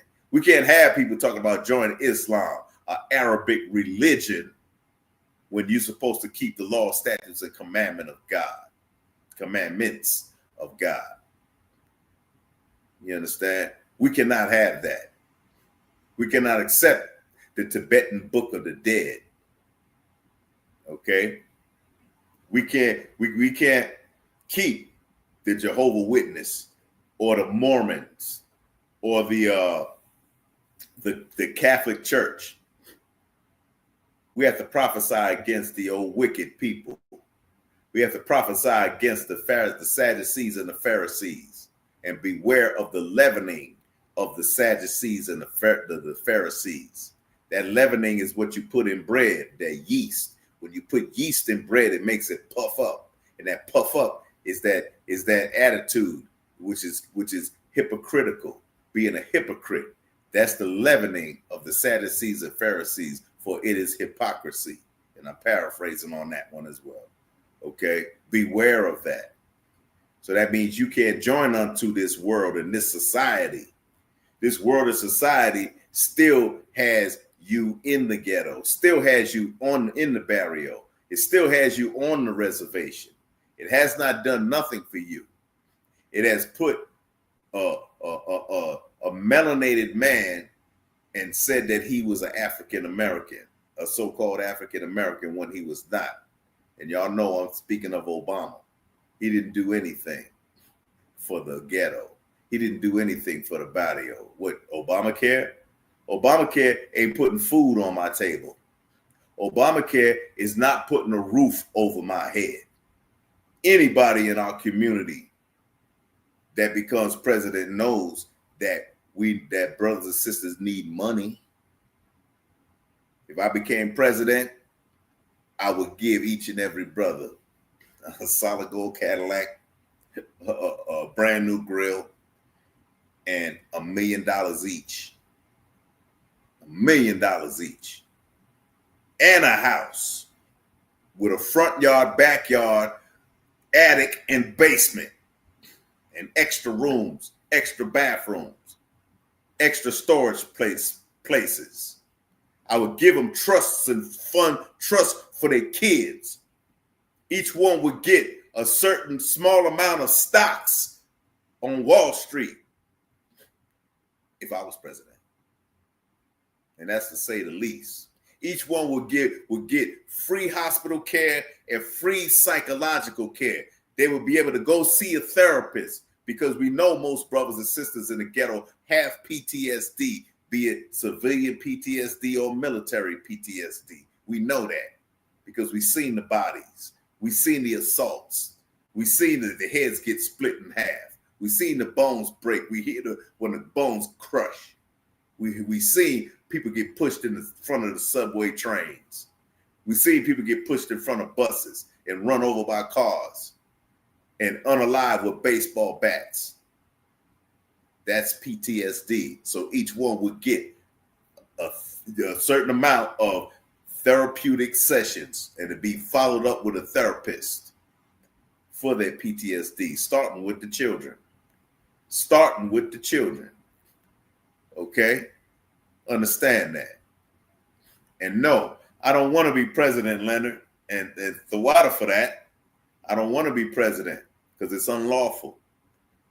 It says in the Bible, the very Bible tells us not to set anyone above us to be our king. That is not of our nation. Okay, I'm part of our nation, but Christ is my king. That's Christ's seat. That's the throne, the very throne of Yahushua. Let's vote for him. Okay, let's all vote for him, because he's going to give even more than what I mentioned, because his government is going to be perfect. Christ's government is going to be perfect, man. You understand? It won't be no more. My sons have PTSD, and I cry at nighttime because I know that they got PTSD, and I know they're suffering because I got PTSD. You know?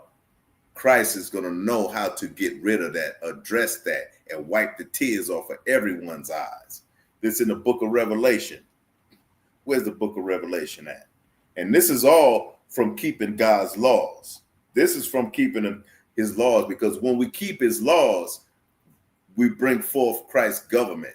Christ will be able to bring his government, and the city of Jerusalem will ascend from heaven and come to earth, and man will sit with the Most High, and the Most High will sit with man. will dwell with men on earth, and will be his servants. Okay.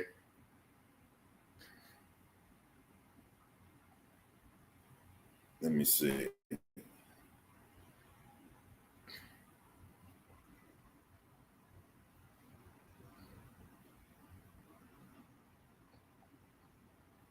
Let's go to Revelation chapter 21 and verse 4.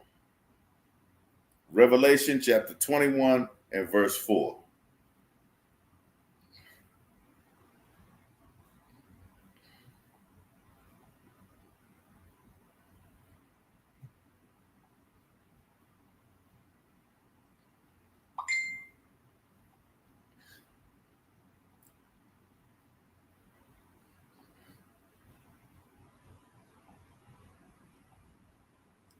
And it said, and God will wipe away all tears from their eyes, and there shall be no more death, neither sorrow, nor crying, neither shall there be any more pain, for the former things have passed away.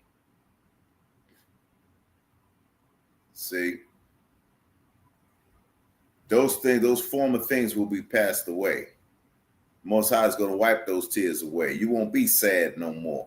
You won't be like it says in Jeremiah 14 that Judah mourneth, that Judah is in mourning. The so-called Negroes are in mourning. We're crying out. Judah mourneth, and the gates thereof languish, and their cries have reached heaven. It won't be no more of that. Understand? Because it will be a perfect government, because we have kept the Most High, we have kept God's laws. That's how heavy those laws are. You understand? That's how important those laws are, how crucial those laws are. Okay?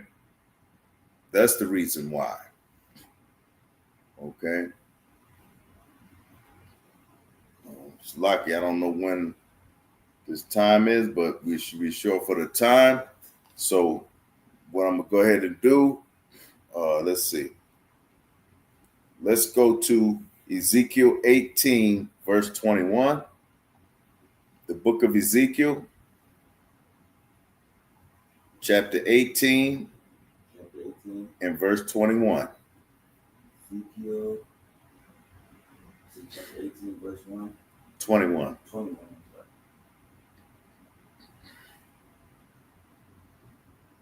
And if the wicked will turn from all his sins that he hath committed, and keep all my statutes. And keep what? And keep all my statutes. And keep what? And keep all my statutes. But if the wicked will turn away from all his sins and keep all my statutes, not some, not half, not a part or piece of, but all my statutes.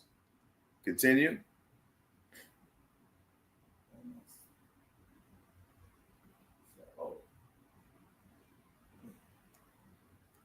We stopped at statutes. Yeah. Keep all my statutes and do which is lawful and right. He shall surely live. He shall not die. See, he shall surely live and he shall not die. That's that life, that everlasting life that you've been looking for. That's your dream come true. That's what you're searching for in being born and becoming human and being human. That's what you're searching for, that thing called happiness. You know, that thing called being fulfilled. That thing called being content. Being content, being fulfilled, being happy, being joyful. Understand? Those things happen when you cease to sin. Those things happen when you keep God's laws, statutes, and commandments. All right. And with that, I'm going to say shalom.